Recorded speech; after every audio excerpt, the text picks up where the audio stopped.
Introduce yourself, man. Come on. Allow me to reintroduce myself. My name is.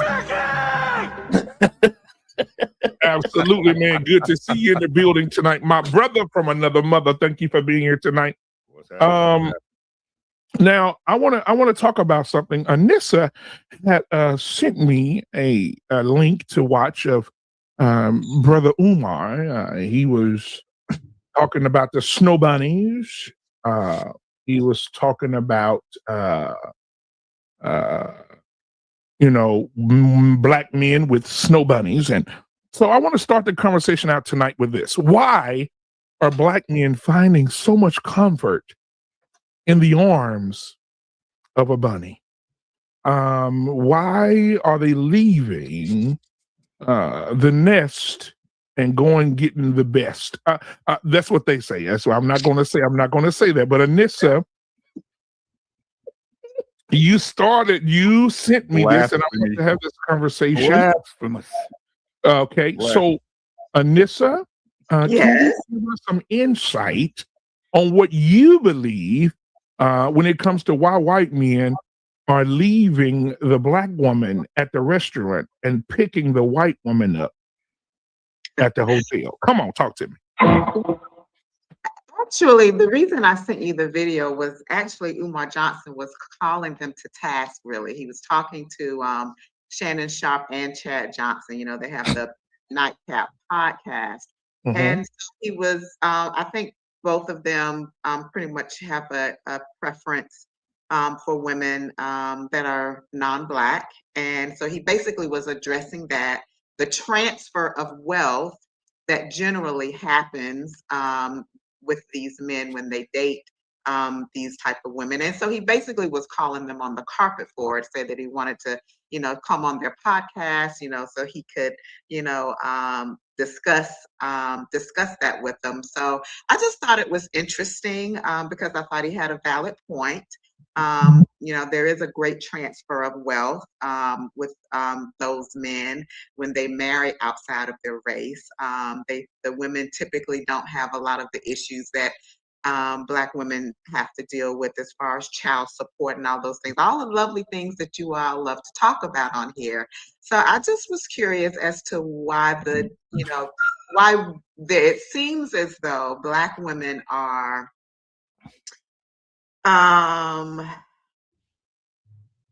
be careful. Are taken to task for wanting provision and all of that, but it does not seem like that is the case when it is for non-Black women. So I just thought that was interesting that he actually was the one that pointed it out. And I just thought it was an interesting conversation. Now, before anybody goes, Ray, you're last because I need your engine to idle a little bit. Okay. So we're going to start out. I want to get the ladies first. Now, take heed to the message, may have a different viewpoint, and she may take us down a different highway. So take heed to the message. Why are Black men settling up and going to Idaho? You know what? I'm going to share something with you. I was very happy that you said ladies first because I was in my seat like, what is going on here? But anyway, let me get to it. They're more softer than you. Did you hear what I said? Did you hear what I said? They're more softer than you. They want to be governed by a man. They not out here preaching they don't need no man. And no man can't do nothing for them but get me wet. They not out here saying that. They out here saying I need a man. They out here saying I want to get married. I want to have children. I want to build the foundation. They not out here talking about I'm a Black woman, Black girl power, Black girl magic. I am queen. I don't need no man. He can't do nothing for me. They not out here preaching that. They mamas ain't teaching them that. They grandmas ain't teaching them that. So when I stress this on my channel so much. our brothers, okay, we always say that they dislike us. They don't want us. They go to other cultures, right? But this is not the case. If they had to choose between us and someone else, and we both on the same playing field, both of the women, the Black woman say, I need him. I love him. I want to be obedient to him. And the Caucasian woman saying the same thing. He gonna look at his sister hips, fingertips, lips, nose, eyes, and hips. And he gonna choose you. Because you want to be in his plan. You want to understand the assignment. But when you don't understand the assignment, okay, he has no choice but to go outside of you. And our sisters don't understand that. It's not that they trying to jump ship. It's because you don't want to understand the program. You think you bigger than him. You think you better than him. You talk down to him. You don't uplift him. You tell him everything the world tells him. When he comes home, he can't even get you to fix him a warm plate. What you tell him? Your arms ain't broke. You could fix the plate yourself. Your arms ain't broke. You can clean this house. You can wash your clothes. That's what you tell him. But just like they say, the snow bunnies, okay? The snow bunnies is there at the door waiting for him to come in from the driveway. She there waiting for him saying, baby, I done made your food already. You want to eat now? You want to eat and you want to eat and sit down in your lazy boy?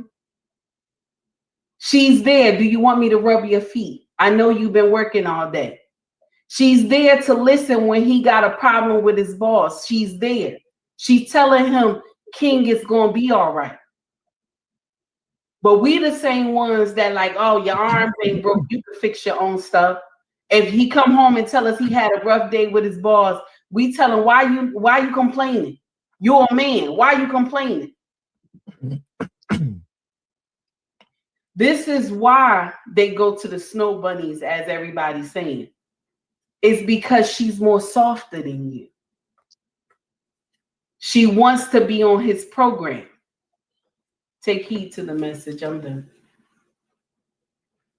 Ooh, are we gonna have prayer now, or we're gonna wait until later? I want to pick somebody else. Ricky, what are your thoughts? After Ricky, everybody else can go one at a time. I just want everybody to have a moment to have their moment to speak.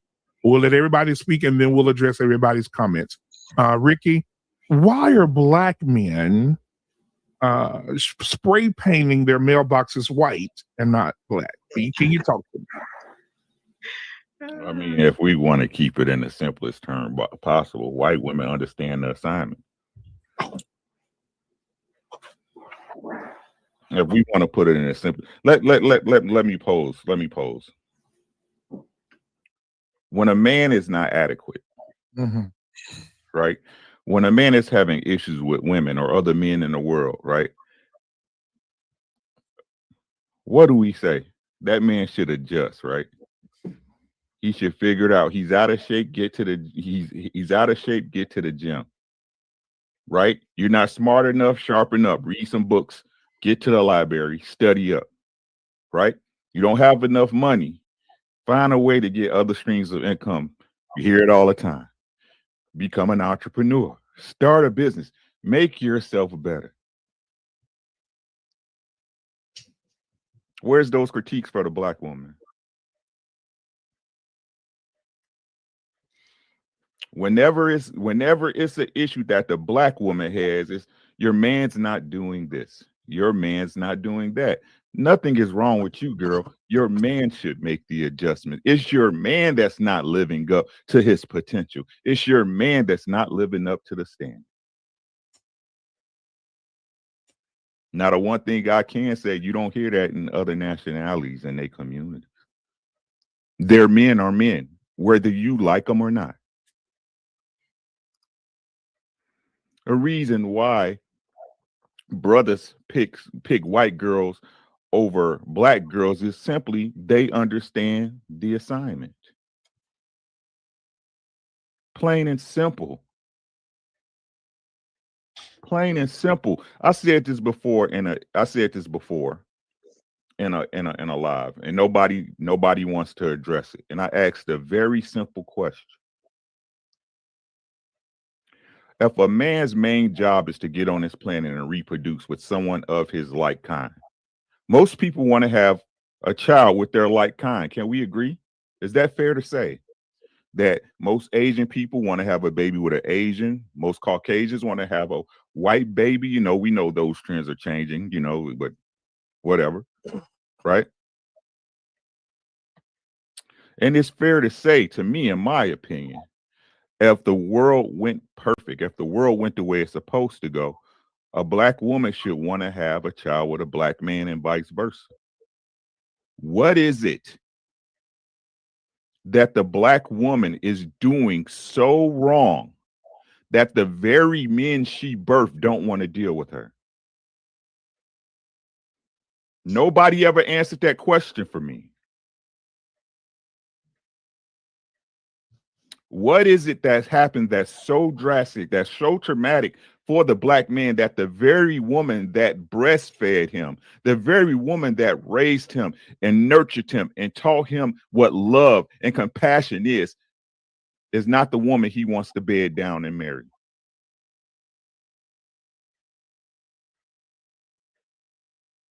Those women are providing something that you're not. They're selling something that the black man wants that you won't provide. Because I'm going to tell y'all the baddest motherfuckers on this planet.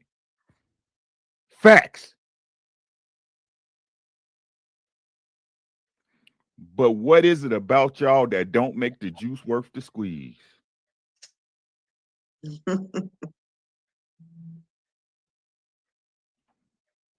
You got it together. Your money right. You feminine. Everything a man will want. The pussy's fire, is wet, is juicing out of control. Silky box. The titty stand up without a bra, but you can't keep no man. It's because he's not good enough. It's because he should be better. He's not up to my standards, boo.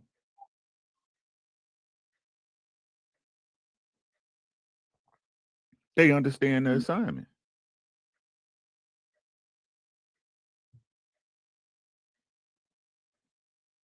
Sorry. So much so that black men that go bed them down knowing, especially if they got dollars, 9 times out of 10, they gonna get ring for all their money, but they'd rather deal with them than you.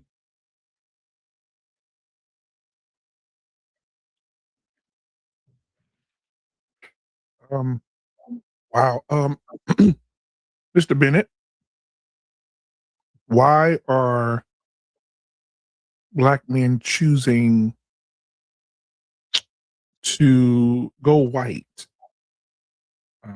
and not go black in this day and time? If we see it, you know, we see it increasing. We see it in the celebrity world, of course, but I mean, even in the real world, like not even celebrities. If you go to like here in Texas, you go to Waco or you go to these places who predominantly white, all you see now is black guys, white girls, from teenagers to 20s, 30s. You see that now more than ever. So, Mr. Bennett, what are your thoughts? Why are black men choosing to be with white women? Well, the first part of what you said, I think, certainly amplifies the conversation, because you are seeing this with the celebrity culture, with the athletes and entertainers. So that's why it gets it kind of hits a little different than just an average guy on the street, just, you know, doing his thing. So I think that amplifies it a bit more. So I wouldn't disagree with what's been said so far. The only thing I would add is, again, taking the entertainers and that elite out of it. I know a lot of guys who are in, college educated, especially in STEM fields. And a lot of times you have to factor in access, because for a lot of these guys. They're in these programs, and you'll see white women in these programs, especially STEM. White women that will be in there. Very rarely will you ever find a black woman in there, let alone someone who's attractive, who's in there. So again, I think in a lot of these places, when as you're ascending in, career-wise or whatever, you're going to be swimming in circles where there's just not going to be a lot of people who are like you. And to the points that are already been made, if someone's going to give you that kind of attention and recognize, I remember something that the late KS said. He had said that this one lady, she was taking Black Studies courses at UCLA, and she was asked, well, why are you doing that? And the reason she was saying was, one, she wants a black man. She was, pretty direct about it, but also she knew that, especially if the man's successful, the assumption she makes is he's got to be the best. So it used to be in corporate, it used to be you got to work twice as hard to get half as far. So if a man's going to be, if you're like a VP or something like, excelling in a career, if you're a black man, you have to be basically better than everybody else. She didn't make the assumption that you were just there because of some affirmative action or quota or whatever. So, so she was, so that was the intent that she went into it with, and she wanted to certainly understand more of what that was so that she could be a better mate to him, taking that additional initiative. So yeah, I mean, if someone's going to give you that kind of to look at you, as a person and not your, where you may have come from. If someone's willing to take a chance on you, if someone's willing to treat you nicer, if someone's not going to, just have their nose up in there, just seeing you. I mean, even like I just started a new job, and black women who are at the job, I'm just literally, you in corporate way, you do the head nod thing, just acknowledging another black person. They barely look at you. It's like, and I know I'm like one of the few black people in the office, in the area. So I know it's like, it's not like brothers are here left, right, and center. But you can't even get, hey, that's black guy. It's like there's no acknowledgement, even though I've always had a mindset, I just acknowledge as black people. I see you in the office, hey brother, that's just how you doing, just to introduce myself. But you had to, some of that stuff you had to fight through. One of them, I just literally went up and said, hello, my name is I'm just starting. Nice to meet you. She's like, oh, okay. Hey, how you doing? But she was like head down and just didn't want to acknowledge you. So yeah, so I definitely think, there's definitely something that, that these women, the fact that they tend to see us. Now they may see us, they may fetishize about us to a certain extent. I'm not going to rule that out, that, going all the way back to the plantation, some of these women fetishize over black men, but whatever that is, it feels good to a lot of them. And they're willing to, take these relationships on, whether they work out in the end, that's another story. But, like it was said, they oftentimes will give what a black woman will not give or take back. I remember reading about Barack and Michelle in that story, talking about, when he came to the office, again, this is a Harvard graduate lawyer, top of his class sort of deal. And all the women are fawning over him in the office. And Michelle's attitude is all, they just not used to seeing a black man in a lawyer. That's all. Like she just totally just dismissed him, dismiss his name. What kind of name, God, brother, his name Barack Obama. Just everything she could find just to pick him apart from jump without even meeting him. She just had that mindset about him. Where all the other women in the office, oh man, you see the new law? Oh, he looks. So again, there's something in some women, because again, I don't want to say all, because again, 85% of black men marry black women. As I'm just looking at the stats right now on that. 93% of black women are married to black men. So this isn't everybody, but like you said, it is changing. But I think it certainly is more black men become more affluent, the more they start to see their value. And if the sisters are not going to recognize that value, then yeah, they're going to be looking at other than black, because I've seen a lot of black Asian relationships now. I'm starting to see that grow up. The Latina women have always been sort of like a close second, even though they got their tempers and fiery stuff or whatever. But when it comes to certain things, it's still, hey, Poppy, it's at the end of the day, they're still gonna give you that dap at the end of the day. So so as long as that's gonna be there, yeah, you're gonna that's gonna be a trend that grows. All right. Well, JT, What We Know podcast. JT, Cooley High over, what do you think? What are your thoughts? Okay, so I would just say simply that he will because he can. There's no ethnic moral code that he's breaking. If that was the case, then we wouldn't have Reckless. We wouldn't have, you know what I'm saying? We wouldn't have the brother up above Ricky. We wouldn't have even some of us, right? It's never been. I'm 15%, so by the way. So.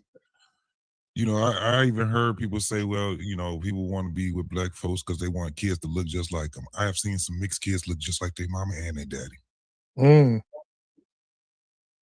I got a family member right now that has mixed kids. They look just like him. They just look like a lighter version of him. And they look like their mom. So when it comes down to all of this, why do black men go to white women? Get over that shit.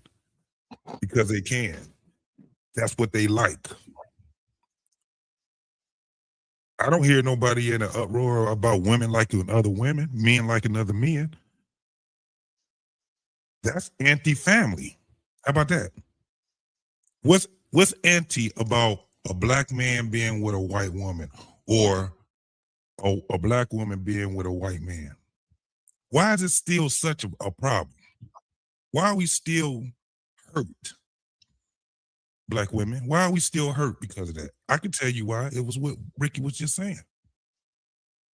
In that aspect, they are probably better than you. They probably want families. The younger the generation is, the worse it gets for men and women. For both. It's at a point right now, that's why I always tell people, pay attention to the younger folks. Pay attention to the 22-year-olds. They don't even like each other. So what are we talking about? Dr. Umar Johnson is outdated in his thinking. He needs to update his software.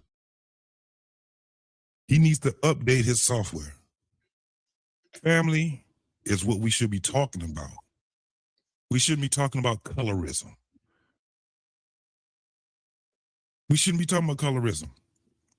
I stay in Michigan. I stay in a neighborhood that's very diverse. It's mixed. Why ain't nobody? People get upset and get mad when they talk about a man not wanting a woman with other men's kids. No, they in the uproar with that shit. You got mixed match kids running around here. And they are here, and you run the chance of those children not even at a point where they can respect you for doing what you do. I'm seeing it more and more and more and more now. I'm seeing a whole bunch of stepdaddies not getting the love that they should be getting. So when we talk about this whole thing about color, I don't understand it still. Like I said, Dr. Umar Johnson needs to upgrade his thinking, or he's just going to die out, just like the rest of those so-called pro-blacks. I end there. All right. Let's go to the Boomer. Mr. Boomer. Yes, sir. Tell me why. Well, a lot's already been said. Every time we get on these panels and any other panel, when they start talking about interracial dating and marriages and things of that nature, I always end with this. One, I believe that interracial, interfaith, all of this internationality, marriages and procreation is evolutionary. And I think it's evolutionary, and I think it's inevitable. I mean, it's a combination of proximity and a path of least resistance, right? So no matter where you are, men and women are going to get together. And there's no social structure, punishments, or anything like that that stops men and women from getting together. So I mean, just like most people want to have, kids that look like them and all that kind of stuff. But that's changing. It's been changing. It's been changing for years. And it's a combination of proximity again and love power. I really believe that, we don't have to do too much, and things that the demographics of the whole world is going to change in the next 100 years.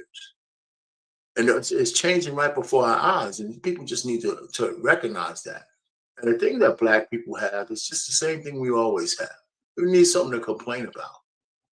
Right? I mean, and that's it. It's just bullshit. It's all bullshit. Black women, Black men, and this inevitable battle that we have going on is just, I'm tired of this shit, to tell you the truth. I really am. And I can't even put anything better to it than what Take Heed to the Message said when she opened this shit up. And, and this is going to be a shameless plug. I started a series on my channel called Let the Women Tell It. And I was actually looking for something from Take Heed to the Message. And thank you, sister, you gave me. You got it now, huh? Yeah, that's it. Thank you. I appreciate that. And I am going to use it. With your permission, BMU. Absolutely. Anyway, so Absolutely. There you go. I don't have anything else to say except that I believe that all of the stuff we're talking about is evolutionary and inevitable. It's as simple as that. All right. I want to get Lost in Translation, Trey, and then Reckless Ray. It's going to close us out, and then we'll have a discussion as a whole. Lost in Translation. Why? Why is this happening? You know what? I'm gonna ask you a question, Black Man. How real do you want me to get? I want you to get so real. Real. I want you to bring all the realness, okay? You know what? I like to look at stuff for what it is. You know what I mean? And sometimes we look at things from a different perspective. I know I do. You know what I mean? Because that's how light is focused into a diamond, and you get different reflections from different angles and different facets. I'm going to look at this from a different angle, if you don't mind. I don't think it's so much as the Black man is choosing the white woman. I think that the Black woman is not choosing the Black man. And what happens is the Black man, in his honesty, is choosing who's available to him. These other women are making themselves available to them. And it's not just white women.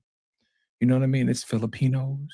You know, it's Asian women all over the world. You know, Latinas. You know what I mean? If we're being real honest about it, it's not that the brothers don't want to choose the sisters, because they're in the closest proximity.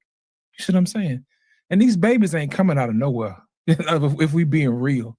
You know what I'm saying? So it's the women who have to make themselves available to the brothers. Now, back to the other women. I don't let them off the hook either, because I don't see them marrying the garbage truck guy. You see what I'm saying?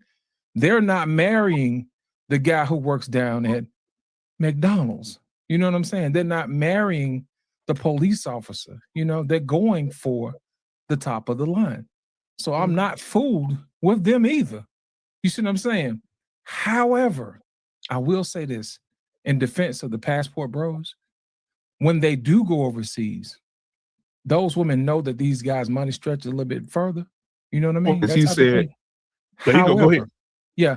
However, all they want to know is, hey, are you going to be a man? And that's it. And they choose them.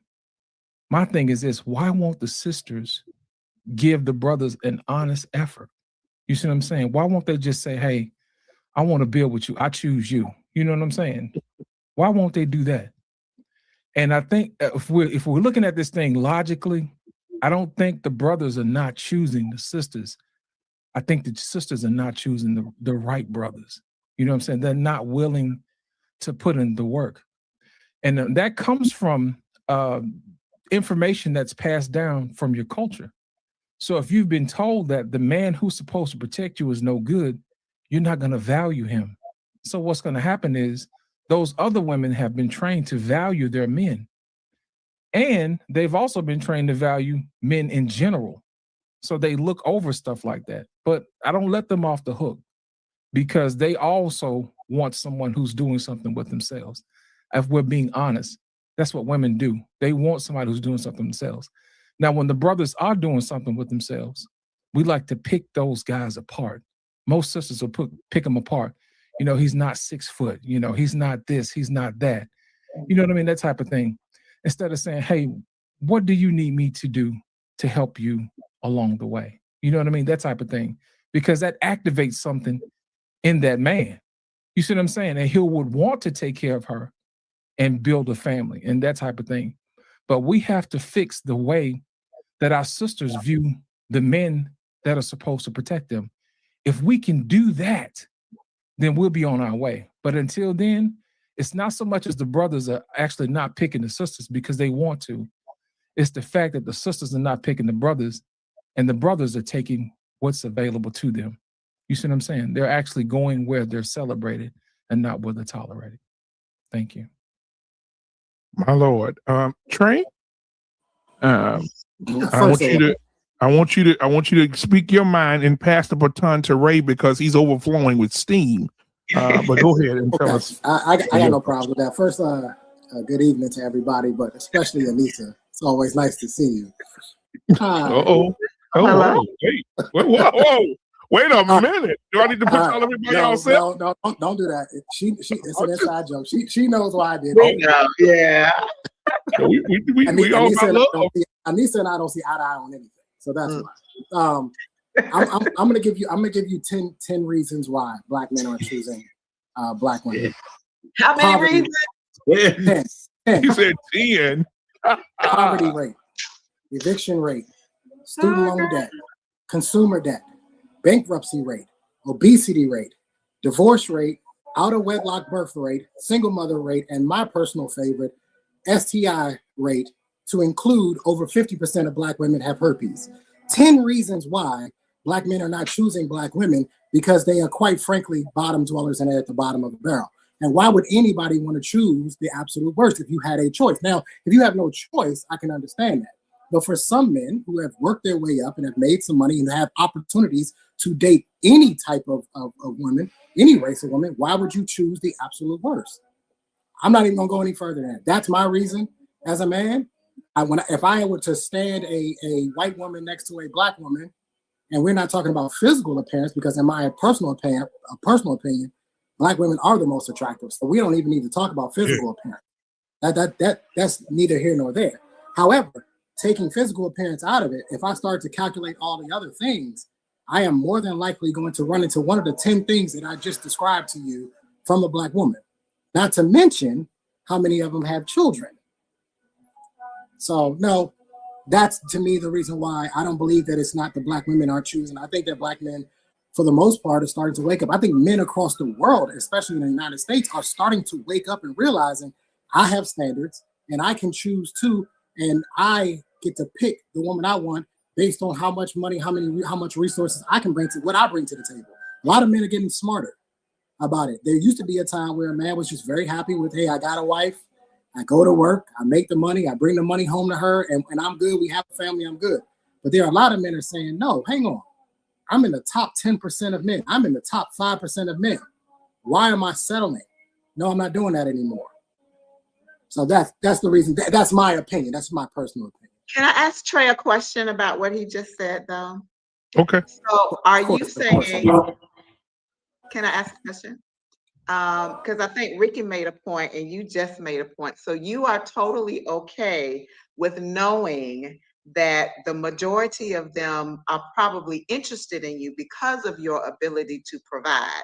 As Lost in Translation said, there's a reason they might be willing to get on your program, but they also, like every other woman, is also interested in provision. So you're okay with that, knowing also, like as Ricky said, it may cost you more in the long run, but you're saying that you're totally okay with that because you get what you pay for. You get what you pay for. You go to Walmart, you're gonna buy Crisco, or you're gonna buy Great Value. Let's be specific. I like avocado oil. Fool yourself for a minute. Let's be because specific. Of all these other things, there is a reason why a lot of them are choosing the black men that they're choosing. Let's just be clear about that point. But go Well, ahead. It's some average men with some white women. Anissa, But- every but- woman, Let me in the game, please. every woman is choosing. You will crucify a black woman for doing the exact same thing. We don't care what black women do. No one cares. No one cares. Let's be honest. We don't give. Listen, I give a negative 2 shits what any black woman does. I don't care. Go date who you can. About it on every show. No, I don't. Every look, hold on. I got you right. I got you right. No, look. Let's keep it $150, right? Every woman wants to get taken care of. Every single one of y'all. Don't try to put it like it's not an understanding that men don't have. Every man that works his salt understands that a woman wants to be taken care of. That's why she fucking with you. Yep. Okay. So you know that. Just hold on, but let's tie it into the show, right? Every man understands you paying. You're paying. You paying. Right? It's part of the game. The problem is that just what he said, white women, if you're paying, they understand they must reciprocate something in return for that effort. Black women, y'all look at it, it's just what I'm supposed to do. I don't owe you nothing. And that might be true. And I'm going to tell you the same thing I tell my wives and my daughters, right? You right. Maybe it is something he should be doing, but he's doing it for you. Who doing it for you now? Who doing it for you when you got to carry that laundry back from the laundromat by yourself? Who carrying your groceries in? Who doing it for you? Who doing it for you? Well, Lisa Ray says she'd need a hot body on top of her right now. Lisa Ray will die alone. Diamond has turned to coal. It's the first time in history that has been done. I like that, bro. This is what y'all don't understand. Every man knows. Yeah, that's why I keep telling y'all, men know the game better than y'all. Y'all the ones who don't want to play by the rules. Did you hear what I said? Y'all are the ones who don't want to play by the rules. Y'all want to be our hoe, but not fuck with us. Oh, no. That's poetic. That's my nigga, right? That's my nigga, but I ain't his girl. That's what y'all want. And then y'all expect men to, oh, you know what? For you to even get my time, you got to spend some money. That's what the shit y'all be on. That's the shit y'all be on. Not us. Every man know if I want to make an impression.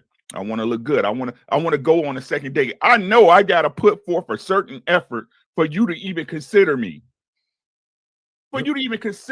Hopefully you fuck with me. Right? But I'm telling you right now, I ain't taking you to do shit if I don't know you fuck with me. You taking me out? Fuck no, bitch. You side cheeks. You spotting. Did you hear what I said? That's where the men make their mistake.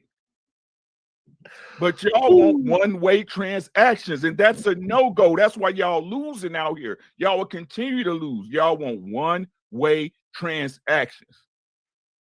Men have been knowing since the beginning, especially in this Western world, once the laws were adjusted for females and families, right, and their children. Every man knows it's a 50% chance he'll get divorced. And if he's a man about his salt, he's going to have to give you sustenance until some other man comes and take care of you. And in some states, that don't fucking matter. But still, black men get married.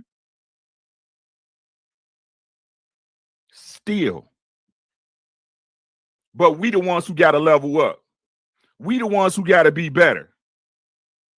The reason why you ain't got no husband is because your fucking standards. It's because your fucking expectations. Nobody's gonna meet it because you don't give enough for those standards to be met.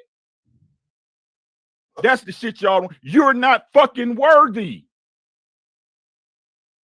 Women that get wives get married. The reason why you're not married because you're not a motherfucking wife. It's simply what the fuck it is. You think you a good woman, you ain't shit. You useless. Y'all need to hear this shit. You're fucking useless. You ain't no good to nobody but yourself. And to be honest, you your own worst fucking enemy, bitch. Did you hear what I said? Y'all don't have friends to tell y'all the truth. Y'all girlfriends, y'all hype each other up to the point y'all don't even need. Oh, y'all keep fucking these hoes. Y'all validate. Y'all don't even need male validation no more because you get it from your girlfriends, the ones that secretly licking your box when y'all get drunk on wine nights and shit. Oh shit! Oh shit! Y'all fucking liars, bro. All y'all do is lie. That's all y'all do is lie. And then when the truth comes, y'all put it off on the man and say, oh, you ain't the leader, but I'm going to blame you anyway. That's the only reason y'all blame God. That's how I know God a man, because y'all blame him for every goddamn thing. Did you hear what I said? Oh, shit. Oh, shit. Oh, shit. Hey, real quick, Black Man, let me address something, because I read something in the chat from Courtney Michelle that she's talking about that Black women have a high herpes rate because Black men gave it to them. Those numbers don't make sense and they don't add up. If a third of Black men, herpes, bro. Yeah, no, because this is a real thing. This is a real thing, and I think that a lot of people. See, you guys are married, so more than likely you don't have these problems, right? But I'm a single man, right, who does date Black women. This is a problem. It's a huge problem for me. So how many did you go through before they gave it to you? I'm sorry, what? No, sir. I'm just fucking with you. I said, how many did you go through? I said, how many did you go through before they gave? You know what? I'm glad you brought that up, Black Man, because this is also something that needs to be said to single people. I get tested once a month. And when you do your STD panel, if you do not tell them to test for herpes, they will not test for it. So you have to tell them to test for it. A lot of people don't know that. So I tell them every month to test for it because I know that you have to tell them. I'm making this point because I also want to make the point that all the women are sleeping with the same guys. It's all sleeping with the same guys, which is why the rate is so high and why the male rate is so low because y'all all sleeping with the same guys, which would take me into my hypergamy argument, which will take me into why wives are prostitutes. But we'll get to that later. Yeah. This is there you go, man. Let's bring it on. God damn. Okay. So we got to have the voice of reason from somebody who actually dates out. It's not a matter of better. We'll put it this way. Like I've had this conversation before. I've screamed in the chat. I mean, obviously, if Courtney wants to come up here, I'll have a conversation with her. I took a lot of time to build what I've made. This conversation isn't about some mass Black exodus because let's be honest, most of y'all can't day out if you wanted to. Let's be real. Let's be real. I'm just going to say, a lot of y'all don't have the opportunity to even do that. So before we start talking about and disparaging the men that you want that have the capability to do that, that's a different conversation because you're talking about a small pool of people. Because like, as everyone else on the panel said, most people date within their race. Most people do. Most people are marrying. Most people are reproducing within their race. So who are you talking about? You're talking about the fucking winners. And basically the reality of the situation is I don't have to. I ain't gonna do shit. And you can't make me. There ain't a damn thing you're going to say that's going to make me wake up any more broke tomorrow, make me wake up any less successful tomorrow, make me stop doing anything that I'm doing. And to add to that, most of y'all ain't built to fucking stop me because you're fucking running around dysgenic. So like you can't stop me from doing anything I want to do. That's the reality of the situation. Now, as to why, another piece that I've touched on plenty of times. It's not my job to walk this planet with my fucking head down, dealing with women who were raised to look at men like boys until one of y'all decides to pick me after you've been knocked up by every Tom, Dick, and fucking Harry and gotten blasted with herpes. And then you want to come bring all that trauma and all that bullshit and your STDs to my fucking door. That's not my job. So I date within the socioeconomic class that I frequent, that I'm in, and who's there that I find attractive. Unfortunately, I'm not seeing y'all there. Why is that? It's not my job to drive into the hood to get shot up to see your ass, to give you an opportunity to holler at me. Because that could also turn into an opportunity for you to rob me. And I don't like being around poor people, period. So but why I'm do not you going to feel do like that. you gotta go to the hood to do that? That's because apparently that's where these chicks are, because y'all don't even know how to place yourself in spaces where men who have means are. Why aren't you in the spaces where men who have means are congregating? You're not in the spaces. You're not in those places. Well, okay, so I'm not saying anecdotally you might be, but what I'm saying is most of these women aren't. And I promise you, most of these women, especially the younger generation, you're older. You done been through the paces. You on the other side of this shit. Your opinion actually isn't part of this conversation. Of course, you, by your age, probably know where these men are. Now you're competing with the 20-year-olds. Congratulations, like that's fun. But man, the reality of it is these younger women are not in those spaces. They're not putting themselves in front of these men. They talking about people joining the African studies class trying to find a good black man that's got a trajectory. That's a man who probably has a basket weaving degree. Like, what are we talking about? Crippling debt forever. You're looking in a place where somebody who's going to most likely be sitting out here begging for Biden to pay his college debt, talking about, I'm trying to find a winner, where losers are. Let's talk about it. You walk past men who come home dirty sometimes, like myself, with sawdust in my hair, tired as fuck, covered in filth. I own a fucking business. How many people are you are you employing? I got white people that work for me. Like, what are you talking about? You're in debt. Your net worth is negative. There's homeless people worth more than y'all. And you run around talking about we the most educated and we making the most money. Well, if black women are making the most money, then where is the wealth? Where is it? The math ain't math. And if y'all making all this money, then that means you're spending it as it's coming in and you still broke and losing. To me, with no degree. What are we talking about? You had to move how many times this year because rent's high? Y'all complain about everything being expensive. I'm shopping for my second property. What are we talking about? But I'm the dumb one. I'm uneducated. I'm unworthy. You guys running around carrying all this extra weight. I got a Grecian fucking god body and I work my ass off. I don't get tired. I can take a 30-minute nap, run this panel after I work 12 hours today. Like, what are you doing? I'm first in, last out. I lead from the front. What are you talking about? Yeah, right. Them videos on your Instagram cringy as fuck. Your workout videos. Cringy. Right. Like that's all I'm saying. I'm like, y'all ain't the retrospect and what you guys assess as value. You don't even know what wealthy men look like. Y'all be getting finessed by a dude at the club, letting them bust you down, running around with babies, talking about my mama's black. Like, okay, but I only got to be black when I was successful. Before then, I was yellow. I was an Oreo. I was all sorts of shit. Beige. Y'all don't want to talk about that. Y'all want to talk about colorism. Y'all don't want to talk about how you treat the light skins, though. Y'all don't want to talk about what you put them through until you see us with Becky looking good, in shape, smiling, and pleasant. And that's not to say that all white women are pleasant. You can go find ones that act just like black women as far as the fuck shit goes. They got blue hair. They're liberal. Okay, them's the ones.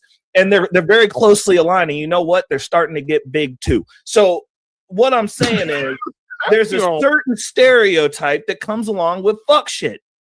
And y'all starting the starter pack. And now you got people replicating you. Congratulations. You're trendsetters. That's what I said earlier. Ain't that what I said earlier, sis? Right. Ain't that what I said earlier, sis? But I got you. I'm sorry, bro. I apologize, bro. But the truth Go ahead. Bro. The truth of the matter is the stuff y'all say y'all aspire to be and that y'all accomplish only apply to motherfuckers y'all say y'all really don't want. Mm-hmm. Yeah. Right. And until you need us. Until you need us. We ain't shit until we're useful. You're not even looking. And the thing is, like Courtney was saying in the chat earlier, that she gave people are gonna care if she dates out. No one gives a shit but the ashy knuckle broke activists that you obviously don't want to marry because you're not married to one of them. They will care because of the shit you said. You said those things to get them galvanized behind you. So yeah, if you went and dated people, somebody would give a shit in your circle of orbiters that you've cultivated. The reality of the situation is, Courtney, I want you to be happy. I want every Black woman to be happy, but your happiness doesn't come before my success. I don't owe you shit. You're not in my family. You're not under my covering. You're not in my circle. Outside of this internet shit and these talking points, you don't fucking exist, like, in my world. So your opinion really doesn't matter, and nor does mine about how you navigate your life. You be happy. You be the best version of you. You're the one who's mad. You the one who's out here wanting to pump your fist. I'm like, cool. When you galvanizing the troops and rolling door to door so we can get active then? At what point does this end? Because y'all sound like, literally, what you gonna do? You're gonna go door to door dick policing? Like, how does that work? People got their lives to live. Let them live. Now, and I understand the vitriol for the men who come out here and they're like, oh, well, Black women are I never said shit disparaging about Black women, besides the ones that I interact with here don't have the same value set as me, and they're fucking rude because they don't have the same value set as me, and they're fucking rude. By and large. And the ones that I meet online, really, that come with like that energy, fall into that same category. Like, that's the thing that I don't understand. Like, y'all are complaining about a small group of men that, technically speaking, you may or may not qualify for, or as you were navigating through life, couldn't get yourself in front of. That is no one's fault but your own. The pool you find yourself in, the people that are attracted to you, are your circle. Now, y'all will sit here and talk out of both sides of your mouth. You mad at the people who date out, but you also talking about niggas ain't shit and men need to get their shit together. Like, which is it? Because the reality of the situation is, if you break your rhetoric down, you look at us as nothing more than a tool or a resource. So you have a sense of loss when you see winners with something that's not looking like you. Because then you gotta rationalize it another way, because it doesn't make you feel good. The facts don't give a shit about your feelings, though. I mean, Trey's out here still fighting the good fight, working on not getting herpes, bro. Like, what you want, bro? Like, what you want? That's an honest question. What do Black women want? Because Take Heat understands. Which is why she's married. Which is why she's married. What do y'all want? Let's talk about it. What do you feel like you're owed? Hi, Courtney. What do you feel like you're owed?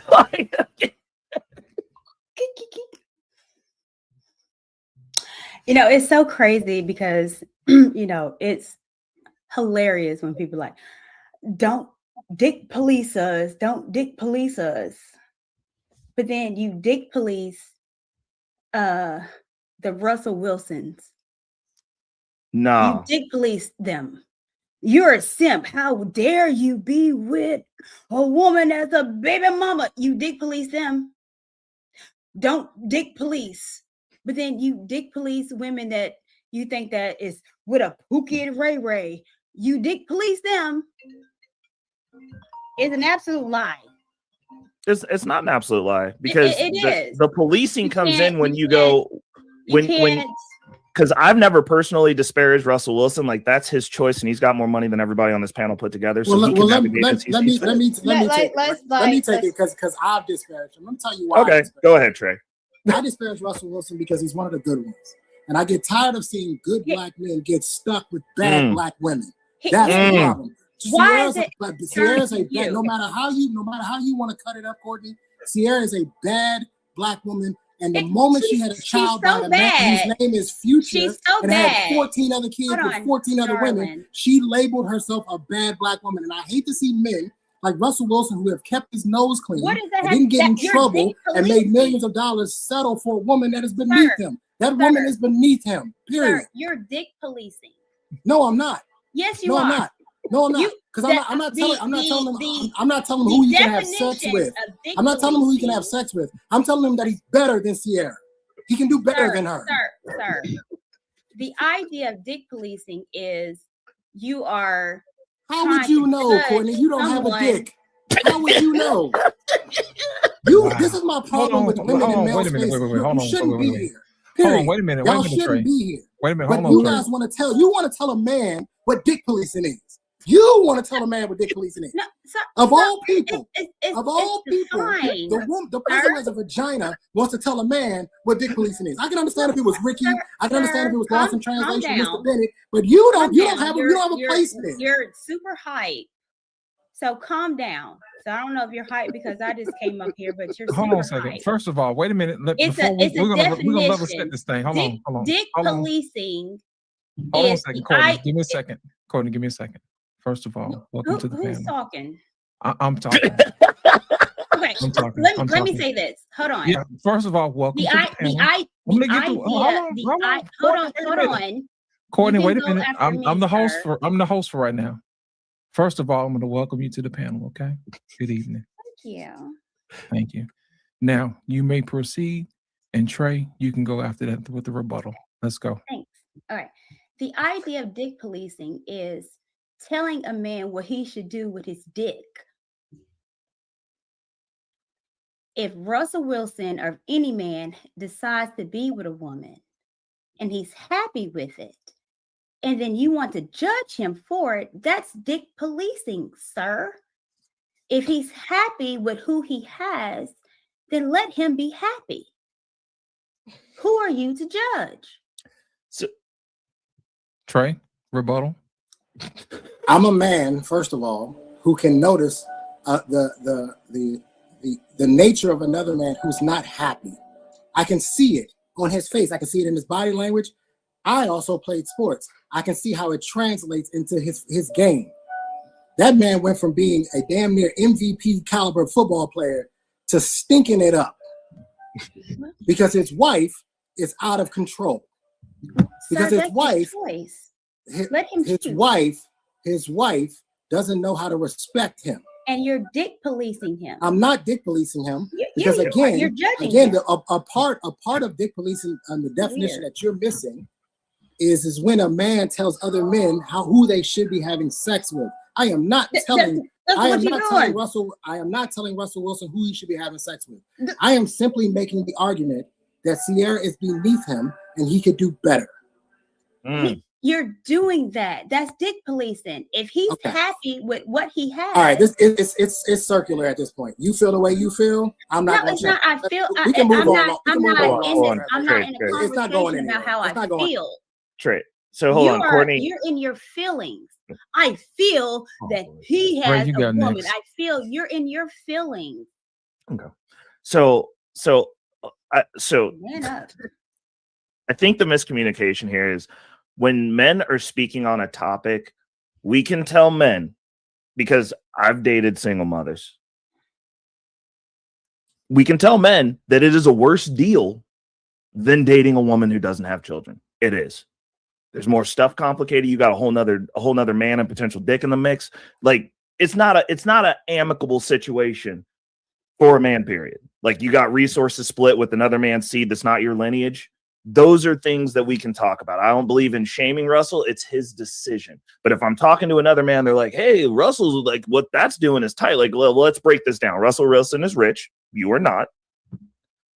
This, and this are the issues that come along with that. That's not to say that it's wrong or right. It's just to call it what it is. It's a worse situation. It's just like saying dating an older woman is a worse situation than dating a younger, fertile woman, especially if you want kids. These are just facts. Not wrong or right, because I date older women too. Let me tell you what's facts and why I hate the red pill. Those are facts.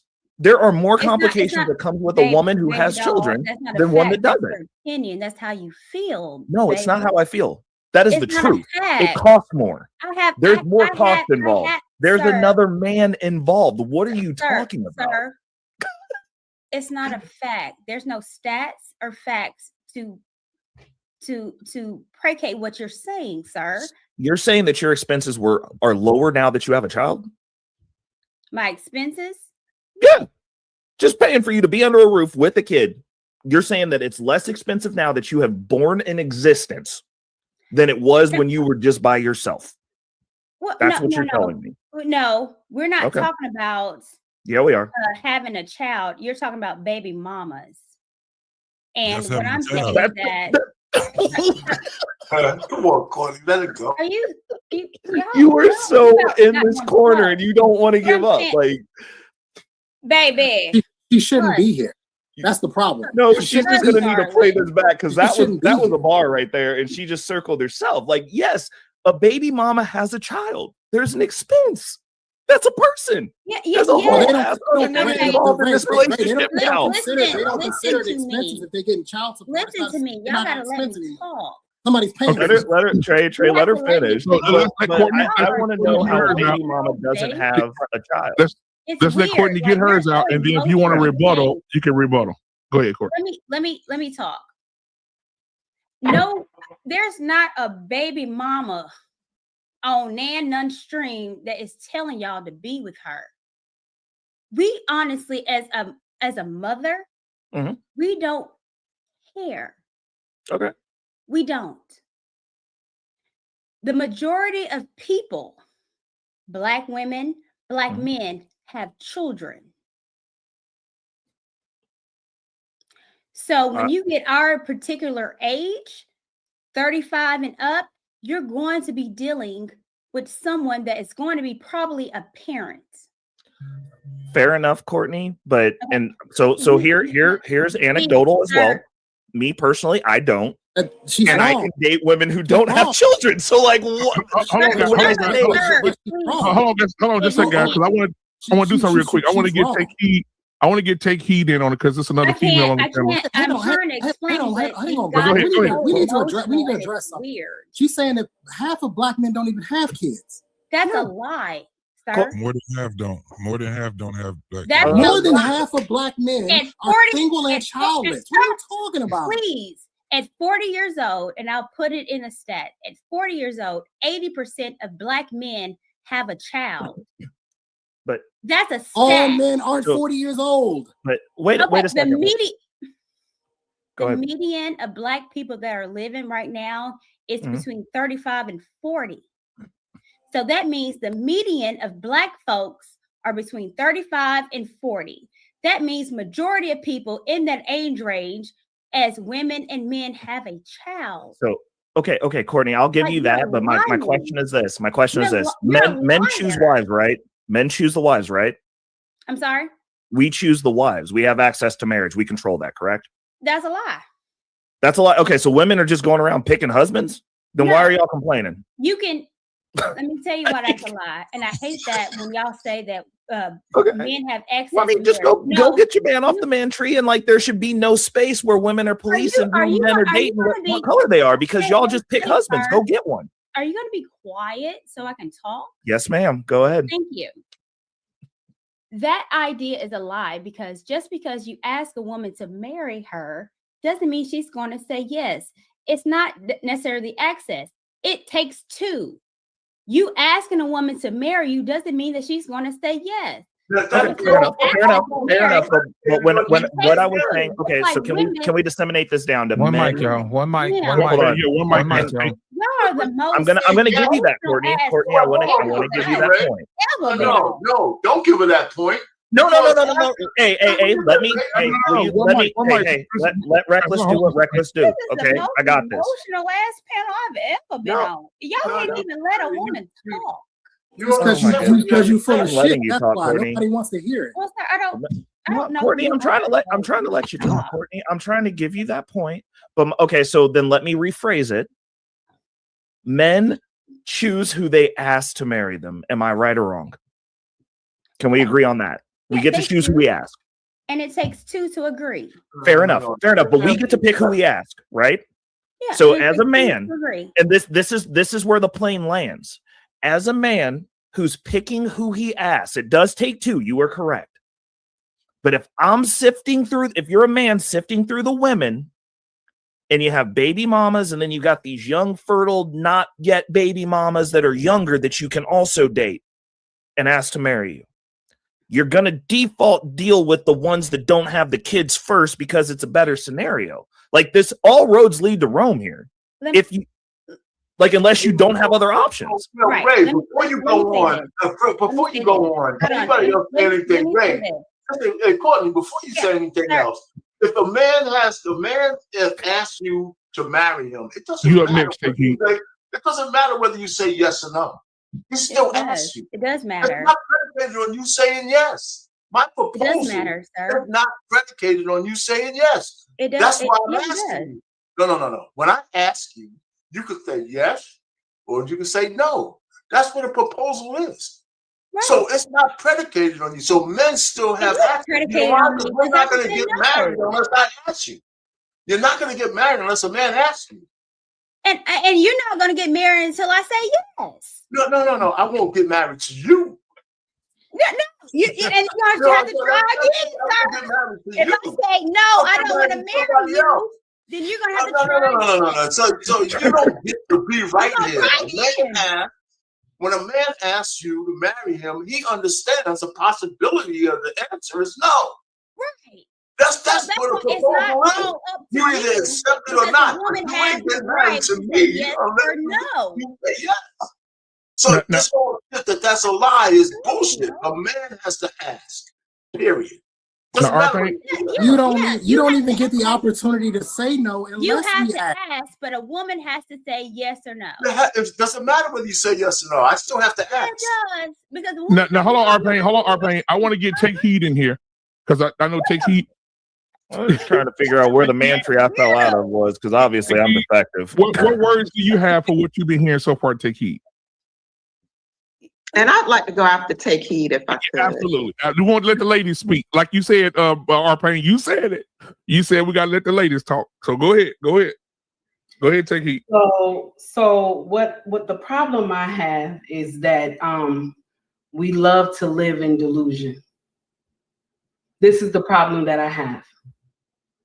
I was a baby mother, and I know how hard it is to even get married. I know how hard it is to raise a child alone. So when we get women up here who are baby mothers and they sit up here and act like that they are the golden ticket, baby, somebody lied to you. My problem also I have is that now they say that we dick policing. Okay, we dick policing a Sierra, right? Well, whatever. I'm so upset. Let me calm down.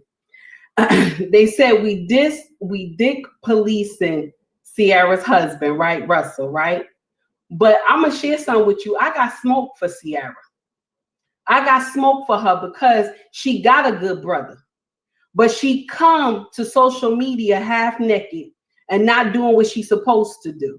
And then when she have interviews, she downgrade him like he was never the prize. And truth be told, he was the prize. Anybody who comes to the table without children, they are the prize. This is what I teach on my channel. I'm not going to sit up here and say, oh, women are the prize. They are this, they are that. No, if you got some shit with you and you fucking up, yeah, you supposed to be called on your shit. It's not right that we sit up here and just disgrace our men like they are nobody. Okay?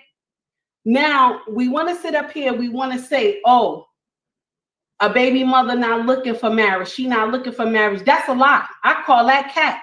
She looking for somebody. She looking for somebody to marry her. Now, you sitting up here saying that nobody looking, right? You not looking. But let me share something with you. When these lights go off, these cameras go off, I'm talking about you. Oh, let's go. When these lights go off and these cameras go off, right? When these lights and cameras go off, are you in the house alone? No, I'm not, madam. You in the house with your child? I'm in a house with a man. You got a man? A whole man. I got a whole man. Whole ass man. Okay, I got a man that I've been with close to 16 years. I got a whole man. Good for you. So now let me share something with you. I'm not a baby mother. I'm a wife. I'm a queen. Great. But you sitting up here acting like being a baby mother is the end thing. It is not. I didn't say that, madam. This is what you. Like, this first is what of all, you bring. This is first what you. of First of all, all, let me share something with you. You're when a you liar, started 'cause talking, I didn't when say you that to when you, you Mr. when Pearl. you I started didn't say that, talking, lady. did I interrupt? Did I interrupt you? Ma'am? Did I interrupt? Y'all better know about me. I don't. Did I interrupt you though? Did I interrupt you? Do I care? You know what? I'm so happy because I'm gonna share something with you. I follow you, sis. I follow you on Instagram, sis. Good. So you I should did know what not I'm know about. you was in the sauce like this. You I should know what I'm about. Man, let So me you share should know something what with I'm you. about. Let What me I'm just give about you a is little Black something. people being together. That's Black okay for queer you to be people about Black people being discriminating together. Black women. No. Black men. It's calling them on their ish. It's calling them on their ish. Instead of you just being happy with what they doing. You do whatever you want to do, and a man's supposed to be happy with that. This is nonsense, Courtney. You know it. Girl. And she didn't even tell me Girl, thank you for nothing. I'm a helping woman, improve the honey. ethnic A image woman either. first. If you A woman follow first. me, then you should know what I'm about. Baby, I'm glad I know tonight. I'm glad I know tonight. That is nonsense. And I don't even know why Black Man Unfiltered even brought you up on a panel in the first place. You disturbing the whole atmosphere. Yep, I did. I came to disrupt. I said Don't she even doesn't make no belong sense. there. What are you saying? What are you saying? Let me say this. No, don't say nothing because I'm not finished yet. Don't say Girl, nothing. I am, child. No, because I did not interrupt you. Did I? Did I interrupt you? Mother, sister, goddess. Oh, no. I'm not mother, sister, goddess. I am queen. That's what I am. What makes you First of all, my husband deemed me queen. When you get a ring on your finger, you are deemed queen. When you get that, No, you you're deemed a queen. wife. That's not a queen. No, it's a queen. It's a wife. When it takes a man who is a queen to a No, queen, your wife. That's not a queen, darling. No, I'm a queen, baby. I'm a queen, honey. What makes you a queen? It takes a king to appoint a woman to be a queen. You're not, madam, you're a wife. That's not a queen. My dear, it just rolled over your head. It's okay. I know you drinking behind scenes, so it just rolled over your head. It's okay. No, Well, let me share something with you. It's okay. I know you drinking behind scenes. It's okay. But let me share something with you. That stuff that you call yourself smoking tonight, honey, you need to go sit down. Because that's pure nonsense what you doing up here. You sitting up here talking about, no, excuse me, I'm still talking. You doing nonsense up here. And you know it. Nonsense. What did I say? You sitting up here talking about, oh, baby mothers ain't looking for no man? Where did that start? I didn't say that. You crazy. This is what you said. This is what you said. I'm not. First of all, I'm not crazy. Am I calling you out your name? Am I calling you? Excuse me. Am I calling you out your name? I didn't say that, madam. But you just called me crazy. So which one am I? Yeah, crazy I'm calling or you mad? crazy because I didn't say that. But did I call you out your name? Something I didn't say. Did I call you out your name though? I don't care. You can. But I'm saying no. I have, first of all, let me share something with you. I know how to conduct myself when I'm on a panel. So I'm not going to call you out your name. But I'm going to tell you right now, that stuff you smoking, you better get off that stuff. Let me be very clear, Sister Queen, madam. You are married. Great for you. That doesn't mean that you're a queen or whatever. Ain't no kingdom. Okay, you're married. Great. What I'm saying is this, and when we was talking about Sierra and Russell Wilson, Russell decided to be with her. That was his choice. He chose her, knowing everything about her and whatever she does, he loves her. Dick policing means that you are judging a man of what he chooses. Let that man be happy. He chose her, and he still chooses her. That's it. Let him be happy. How do we even get to this? That's my question. My problem is she's up here drunk. Why are you drunk? I don't understand that. Why are you drunk? It doesn't make sense to me. I'm fine. No, you're not. No, you're not. Yes, I am. No, you ain't. You doing something behind scenes because you drunk. You talking rah-rah to the wrong person. Well, girl, I don't. And I'm not a girl. Know you. I'm not a girl. Matter of fact, I'm older than you. Show me old lady, I don't I'm know older you. than you. You need to chill out. Old lady. You need to chill. How respectful is that, old lady? Did I call you out your name twice? You done did it. Yes, you did, madam. I called you out your name? Yes, you did. What'd I call you? You're drunk. I didn't call you. That ain't calling you out your name. I said you're drunk. I'm not. So now what? You sure? I'm positive. You sure? Because you acting real indignant on this panel. Are you sure? Are you done? You done? Okay, hold up. No, Ray, you don't get it. You don't get it. Oh my goodness, y'all, come on, man. We should all be done. You know what? I'm gonna let it be. I'm gonna let it be because I know how my husband will be upset with me if I act indignant up here. Is the phrase "dick police" would that be like an urban term? Courtney, would you say that dick policing would be an urban term? I would. Okay, great. Let me read the definition of dick police per the urban. Is that in the Webster dictionary? Per the Urban Dictionary. This is as close as we gonna get. Oh, it's in the dictionary, child. Let me see that. That's why I asked you. That's why I asked you if it's an urban term. Because if you would have said it wasn't, I would have left it alone. But you agreed, and I agree. It's an urban term. So I'm going to read you the definition. I put it in the chat for you as well. Per the Urban Dictionary, it's where a man or a woman is concerned with what another man does with his dick and what type of woman he sticks it in. It has nothing to do with what you're talking about.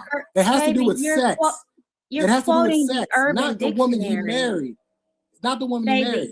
You're quoting. I didn't know you were a drinker. drinker. I didn't know that. If that's the case, then I'm not gonna waste my time. I spent tons of time dealing with drunk people, and I know that doesn't go anywhere.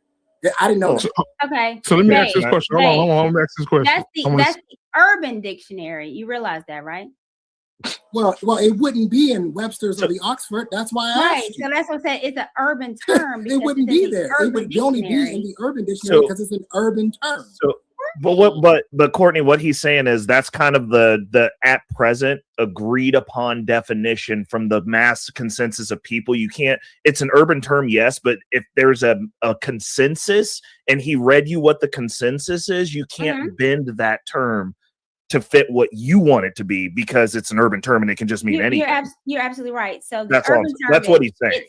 It's where a man or woman is concerned with what another man does with his dick and what type of woman he sticks it in. So again, what I'm saying is that you are dick policing when you go against Sierra, Russell Wilson, like you're dick policing.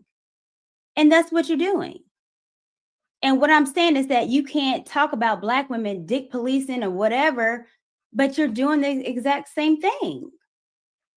Well, I mean, I can agree with you on that. That's fine. Yeah. But my question is this: like when we look at these celebrities, we have to understand that these people they're not real. We're looking at some people that got rich yesterday that have no financial literacy that really ain't gonna be doing stuff. What Russell Wilson presents himself well, which is why it hits different with men, because he at least presents and helps with the ethnic image. He presents as a good man, and so when we see that.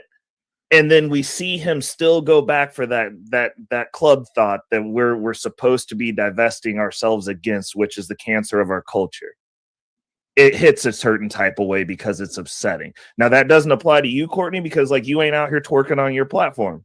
Like I'm just saying, it's a when you look at the optics of it, it's going, okay, well, now this gives credence to these women that are exhibiting bad behavior, that are not repentful, that are not remorseful, that are going, I'm going to do whatever I want to do, and I'm going to be right anyways. And then at the end of this road, there's going to be a Russell. Well, the reality of the situation is, in regards to Black men and wealth, there's 7 Russells, period. And Sierra got him. These club thoughts at the club that are still twerking and doing what she's doing, thinking they're going to get a Russell, that's 7 guys. The rest of us who have money don't even want to deal with them, let alone speak to them, let alone see them. Okay, hold on. So hold on. So let me hold on. There's one more thing, BMU. Okay, go ahead. I want to ask They you a posted question. the stats for the black men who have had children. It's 72% and 48% have had at least one marriage. Just keeping it factual because he did take the time to look up on that, and the people who were quoting stats, half of y'all were wrong. Okay, regular. Let me ask you a question. Yes, ma'am. OnlyFans. Mm-hmm. And the idea of, OnlyFans and on Fresh and Fit and doing all that. Mm-hmm. And, why do you think OnlyFans exist? Because a lot of men are invisible, lonely, and sad. It's supply and demand. It's 100%. 100%. But the thing is, and I'll give you some contexture because I've bagged a couple of OnlyFans chicks. So and then I get to look through their phones. So, the funny thing is a lot of them make most of their money from replying to text messages from lonely men and pretending to be their girlfriends at $20 a pop. That's how bad it is for average men out here. And these are dudes that are in the military, dudes that have solid jobs that are just fucking invisible. So to get someone who looks pleasant to even reply to a text, they are paying $10 to $20 a message, Courtney. No, yeah. A message. Like you text her, she replies $20.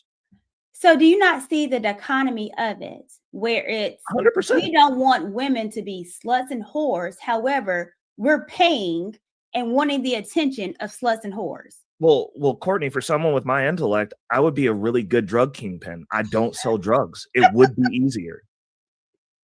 I'm just saying, it would be. That would be much easier. Or just robbing drug dealers. Hold on. Lucrative business. Those things are easier. I don't do them by choice. The choices involved. The issue with the OnlyFans conversation is they are making a decision that later on down the road, because they're not looking later on down the road when they're getting married. They're living like I was when I was in my 20s. I didn't think I was going to make it to 30. I didn't think I was going to make it to 21, Courtney. So there was a bunch of shit that I did when I was younger that I was like, I'm not going to live that long, so this doesn't fucking matter. But these women are making decisions that later on in life, when they're trying to find a good, solid man, will bring shame to that man, which will be a disqualify for them regardless of how they look, unless you find a Russell Wilson or somebody who's in that weird lifestyle to where they're going to go, it's cool if I go bring you to a gala and everyone's paid $5 to see your butthole and tell me about it. Right. Now let me say this real quick, so we can segue. Sorry.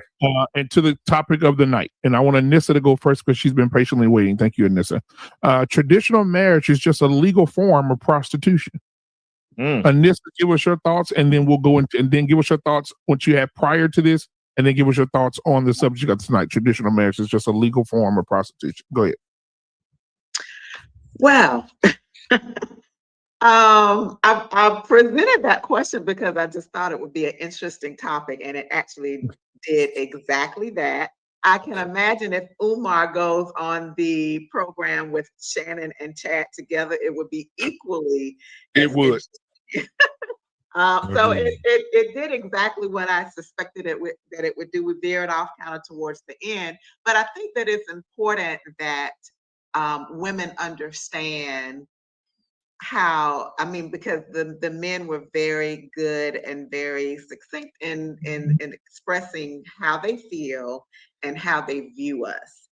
So I think that was that was very important. So hopefully people took that for what it was, because that's how a lot of Black men feel. So so that part was interesting.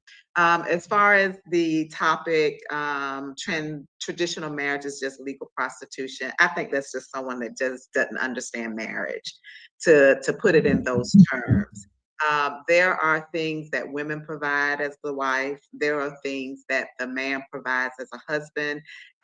It can be You can look at it as transactional, but those are, when you're in a marriage, those are things that you agree to. As a wife, you agree to do certain things for your husband, and the husband agrees and brings certain things to the wife in order to have that union and have that family unit and build that legacy. Absolutely nothing wrong with it. The problem I have with it would be putting it in the terms of prostitution. I don't necessarily agree with that. I think that's someone that just does not understand the covenant of marriage at all, to put it in those terms. Take heed. What are your thoughts? When you hear those terms, traditional marriage is just a legal form of prostitution? Well, I don't really have anything outside of what Alyssa just said. I love everything she just said. It was amazing. And she's correct. She is so correct, because in marriage, like I always tell y'all, serving is the key. So you both serve each other. You understand? It's that understanding that we both work together as a team. No one thinks they're better than the other. And the wife knows her role and the husband knows his role. And the wife knows she's supposed to respect her husband before love, okay? So that this can continue to work out. It's only when one doesn't understand their role that the marriage doesn't work out. So I agree. I agree with everything she said. She said that so beautifully. I appreciate that, my sister. But I will say, whoever brought this topic up, this was a good topic tonight, even though we were derailed. But this was a wonderful topic tonight, Black Men. I don't have much to say after that, because I don't want to have no problems when I get upstairs about being indignant on your show. So I'm going to end it at that. I'm not going to say no more. You're a mute, Black Man. You're suffering from mutation. Stupid. So what are your thoughts? Let's hop up to Lost in Translation. Let's bounce around a little bit. Lost in Translation, what are your thoughts? What is marriage just a legal form of prostitution? No, I'm gonna tell you why. A young man below you believes that marriage is no, listen. Prostitution is renting. Prostitution is renting. When you get married, you buying it. You know what I'm saying? That's yours. You can take it home. It's not like a library book or nothing like that. You know what I'm saying? Rent own, huh? Hey, no, you own it, buddy. You got the paperwork. You know, you got the receipt. You can't take it back. You know what I'm saying? If you do, there's a restocking fee. You know what I'm saying? Now, listen, man, I'm gonna break the fourth wall a little bit, man, because I've seen this sadly and all too often. Courtney, here's the deal, darling. In the spirit of Halloween, I'm gonna ask you to take off your costume, sister. I know you want to defend. Listen, hear me out. I know you want to defend other women who may be in your particular situation or something like that. It's okay to champion women's stuff. You know what I mean? But at the same time, you don't have to identify with them. You know, you can be your own person. I've seen guys come on and defend other guys, and they want to put on somebody else's costume and say, hey, I'm going to defend guys who do X, Y, Z. You don't have to do that. Okay. When we come on this panel, we like to show everybody respect. And when you came on, I gave you your respect because I respect women. That's what you're supposed to do as a gentleman. Mm-hmm. I heard my main man on what was the name of that show? Manners Maketh Man. You know what I mean? Sometimes we have to make sure that we honor our sisters whenever we come up. You know what I mean? I just want you to know that we still honor you, but at the same time, we still have rules. Now, with that being said, take heed to the message is a wife, and she's due certain, certain things, certain treatment. You know what I mean? I don't come on here and I don't berate women. I don't berate husbands because they have a certain echelon. That's what we do. We treat each other right. Okay. And I think a lot of times I see a lot of women who like to champion other women because it feels good when you have numbers. You see what I'm saying? In this particular situation, you don't have to do that. You see what I'm saying? You can still speak your mind. Well, you're talking to me, so explain that. What do you think that, in the spirit of Halloween, what does that mean? Oh, let me break it down to you. Let me break it down to you. Let me break it down to you. When I was a little boy, okay, I used to take a towel and put it in my shirt, and I thought I was Superman. You see what I'm saying? And I would jump off the steps and almost break my legs. Well, I already knew for a fact that I wasn't Superman, so I probably don't need to be doing that anymore. You know what I mean? I wanted to be a superhero. And sadly, and all too often, I see a lot of women who come in these spaces who want to put on their Wonder Woman costume, and they want to be championed, and they want to be put on a pedestal for the things that they do. You know what I mean? Deep down, we already know that some of the things that we do are not always right, And what happens is we want to get together and all put on the same costume, and we want to be our own superhero and our character. And what happens is when somebody attacks something that may relate to your particular situation, other women will want to come to your defense because they identify with that. You see what I'm saying?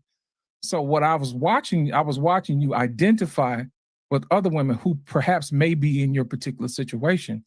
And I saw that defending of them because it looked as if you felt like you were being attacked. I'm telling you that you don't have to do that here. We're not here to attack you. We're all here to learn. You see what I'm saying? And sometimes we all have different perspectives, but I just want to make sure that we have a certain level of decorum. I'll give an example. Like from time to time, me and Anissa may not get along, but I'm always respectful of her because she's a woman and she deserves that. And I'm a gentleman and she's a lady. And I want to talk to her about that. I can receive that. Right. So my thing is this, my thing is this. There's a couple of things that we don't want to do. We don't want to call each other out of our names. We don't want to do that because that goes back to what Kevin was talking about. Shame, insults, guilt, and the need to be right. We want to use our intellect in these particular spaces because we want to give people something different than what they've been seeing in other places. So my thing is this. I want to make sure that we're all on the same page and we all make sure that we belong. And I want to make sure that everybody gets heard, and that's what we do here. You see what I'm saying? We want to stick to the topic. From time to time, what I've noticed is that we like to enter into straw man arguments. We like to enter in things that are not admissible to the conversation. And sometimes it gets derailed. And as a moderator, from time to time, I want to make sure that we keep the conversations honest. And as Black men and Black women, we want to make sure that we keep the conversations level set and we make sure that we hear each other out and we don't want to talk over each other. You see what I'm saying? We will let you get out what you need to get out because that's the right thing to do. It's respectful because I don't know what you know. And that's the gift and the beauty of a panel. There's things that Take Heed knows that I don't know. There's things that Black Man Unfiltered knows that I don't know.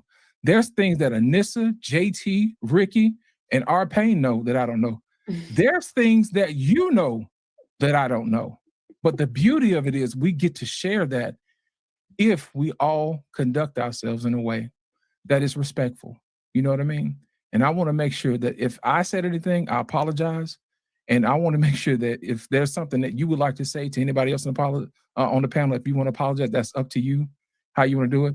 I just want to make sure that we don't derail the conversation and attack each other because it's useless. And the whole purpose of this is to make sure that we get better each and every day. And that's all we want to do. Does that make sense? Yeah, I receive it.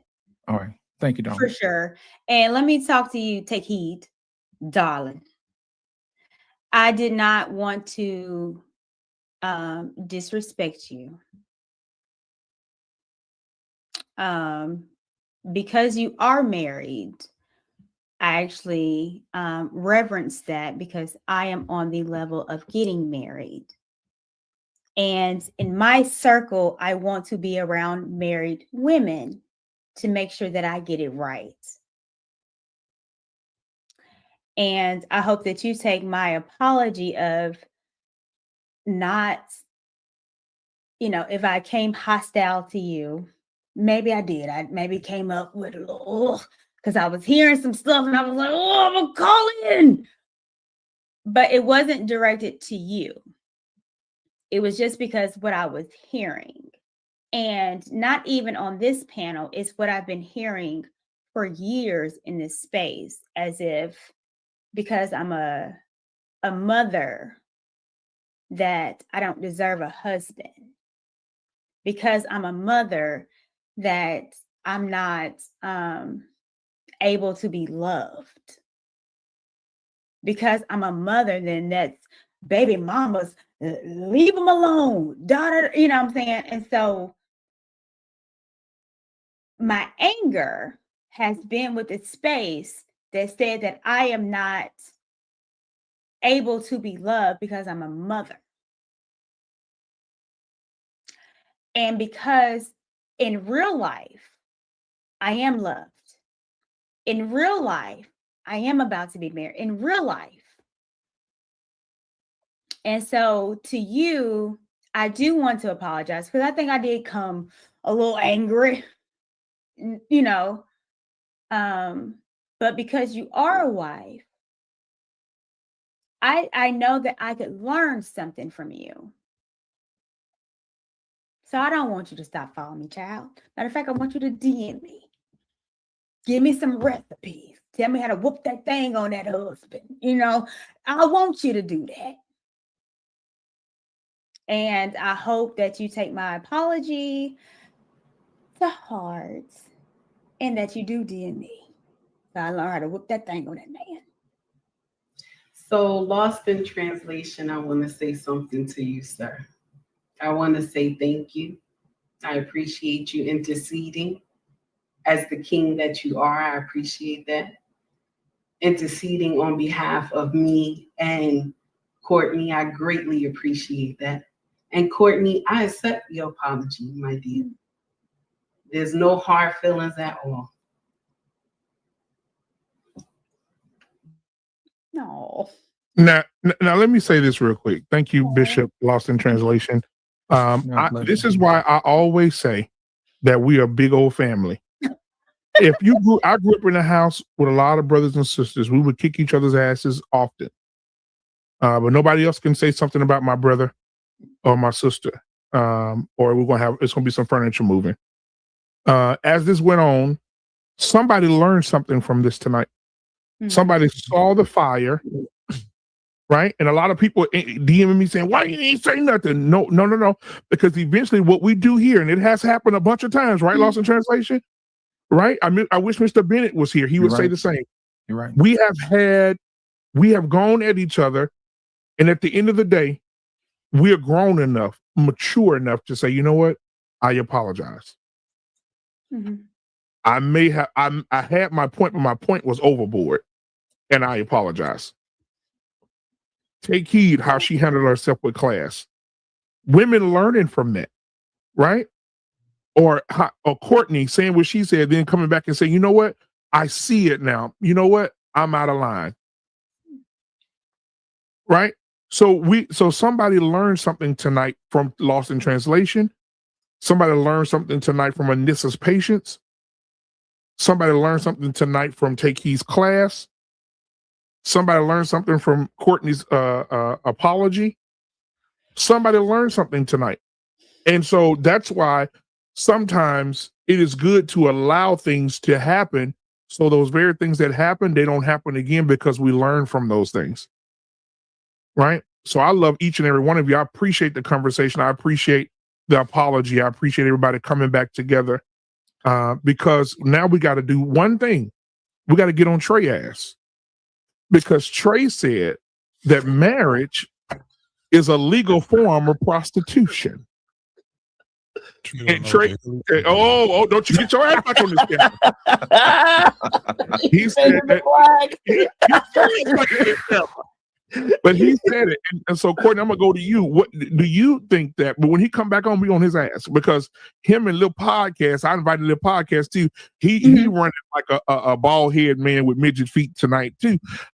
But Trey, there he is. Trey, give us your thoughts because I know I'm gonna give us your thoughts on why you feel. We want you to do that first, then everybody else. You can plant a seed and everybody else to rebut. What are your thoughts on, and why did you say something so preposterous as being a legal form of prostitution? You have the floor, sir. Well, Well, it wasn't preposterous. It's just that people who are married are never going to admit it. They're never going to admit that they are, especially the men, are paying for sexual access to their wife. They're never going to admit that. They're never going to admit that your continuous provision is so that you can keep having sex with your wife. You're never going to admit it. And I wish Mr. Bennett was on the panel, because he said on a previous panel that he married his wife so he could continue to have sex with her. So this whole idea that you guys aren't paying your wives for sexual access is craziness. You absolutely are, because every relationship is transactional. It's all transactional. Me as a single man, if I want to have sex with a woman, I understand that comes with something. Women are not free. I'll say that one more time. Women are not free. I have yet to meet a free woman in my life. Well, Uncle Rick, I'm sorry. I have yet to meet a woman who has allowed me to have sex with her without me spending one red cent. I have never Why do you feel like you need to have sex with a woman that you're not investing in? Well, I'm not going to go down that road, and my belief in because you used the word investing, and I am an investor, right? And when I invest in something, Mr. Bennett, hold on, Mr. Bennett responded to you. I respect the rate of return, and I expect the return on my investment to be better than what I invested. If I invested $10,000, I expect $100,000. Women don't provide that. Women don't provide a great rate of return. As a matter of fact, with time, you simply get older, uglier, and fatter most of the time. Most women, so let's not use the word investing. Investing is a bad word. I don't think it is. You invest in what you want. ROI. You're absolutely right. Courtney, let me ask you a question. Mm-hmm. If I said to you, I'm going to offer you 10 shares of a company, and it's going to be $10 per share, it's going to cost you $100. However, in 15 years, we have already done the research. We know the trends. We know the market. In 15 years, the stock will be worth $50. And in 30 years, the stock will be worth $15. Would you buy those stocks? Well, a stock, it's not a comparison, because I'm not a stock. When you're with a woman, the older that you get with a woman and the years, they know you. Hang on. Please let me have this. It's the longer that you're with the woman, it actually is an investment, because I know you more. I take care of you more. I'm invested in you. We have children. We have a house. We have businesses. Like marriage is low key a business. Yeah. So the longer that you're with me, the more your stock goes up. No, ma'am. It does. No, ma'am. No, ma'am. Let me ask you a question. Hang on, Courtney. Who benefits more from marriage? Hang on, Courtney. My stock doesn't go up because of you, Courtney. Baby. No, it doesn't, sweetheart. It doesn't. Right. My stock goes up because of me as a man. No, baby. Let me ask you a question. Who benefits more from marriage? I am self-motivated. I am self-disciplined. I don't need you. Okay, hold on. Let's go down this path. Rick, you got next. Yep. Who benefits more from marriage, men or women? Women by far. It's not even close. Not even close. If you look at the stat, Google, men benefit more from marriage. You want to know why? You live longer. To work to take care of my wife. To work. Right. Take care of my wife. To drive us into the ground. Mm-hmm. Men benefit more from marriage. Absolutely not. Absolutely not. That's coming from the married folks. Absolutely not. After your stuff all of provisions, hang on. You don't understand that these are stats. Hang on. Courtney, this is why I have an issue. This is why I have vitriol with you. Because you have married men on the panel who are vehemently disagreeing with you, and you're not listening to them. One of the things that I had to learn, I'm gonna tell you, Courtney, hang on. One of the things I had to learn, because I'm the youngest and I'm single on the panel. There's a lot of older men who are married on this panel, and I had to learn to listen to them. Okay. So you have to do this. If I have to do it, you got to do it too. Yes, I do listen, but I also Yeah, look this at together. facts, and I look at facts. And Reckless Ray, you are the most status man right now that's been on talking about stats and facts. So look it up. Well, who benefits more? Hold on, Ray. Hold on, Ray. Rick was next. Okay. Rick, come on, Rick. Reckless, look it up. You guys didn't even let me finish. I didn't even Oh, get my to bad, finish. Trey. My bad, Trey. Let's slay this dragon. Let's slay Reckless, this dragon. I'm waiting on you. Let's slay the dragon, right? Let's just kill this. Let's kill this argument. Just because you hate to admit it doesn't mean it's not true. I said this before on this very show. Let me refresh your memory. Did you hear what I said? Every man knows he pays. Didn't I say that tonight? Mm-hmm. Didn't I say this before, BMU? Yes, you did. We all know we pay. Y'all hoes. We just want you to be our hoe. Oh my God. Oh shit. Oh shit. We just want you to be our hoe. Oh. I'm paying. I hear you, JT. I'm paying. I'm paying not just with my money, with my life energy. I am putting life into you. Thank you, Ricky. I just want you to be my hoe. It's the reciprocation that's lacking.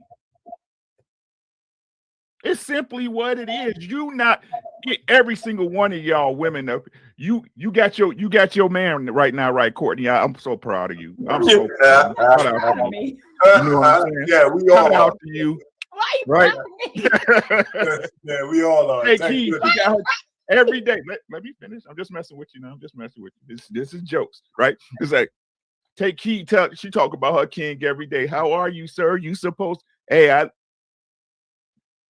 I don't know in this situation, but I'm sure if she did have a man, he would be well-to-do. He would have something to present to her, so she would be interested in him. Absolutely. You paying. You don't want to admit it. So you tell hold on.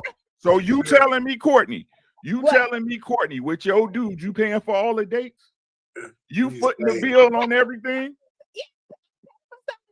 Some of the dates. Some of them. What he paid for something? Like I take my Yeah. Oh, so now you having mic trouble. Okay, now you having mic trouble. How convenient. Do I take my man out? Yes, I do. Okay. Matter of fact, recently, last week, we went to the African American Music Museum here in Nashville. Right. Them tickets. The What? tickets. Huh? Yeah. How much was they? How much was they? Okay, the tickets was like $25. Right, exactly. And listen to what I'm saying, sis. Listen to what I'm saying. It's not a bad thing, right? It's not. Again, everybody want to made it as negative because the way Trey put it, but it's just the facts, right? It's not a bad thing. It's like I said earlier. The thing is, as a whole, not you, because wives get chose. I keep trying to tell y'all, if you're a wife, you're gonna get chose. It don't matter. Like I said, it doesn't matter if you get chose. You doing your thing, right? It's the common understanding, and we need to stop trying to put it off like it's a minor occurrence, like it's just a couple of women that's thinking this way. That's a lie. They want to be. They want, like I said, they want to be. They want you to be their pimp. They want you to be their trick, but they ain't your hoe. I don't know if I agree with that, Ricky.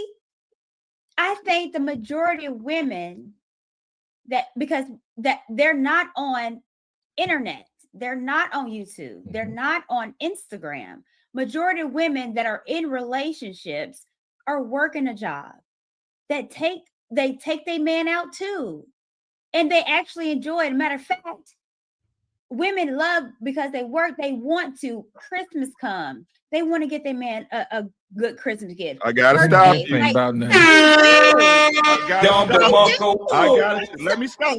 You guys are looking at this internet stuff as if it's real life, and it's not. The majority of women work. I'm as real as they get. I'm as real as they get. Because the truth is, if your man really him, if he, baby, what you need, I'm good. Don't even worry about it.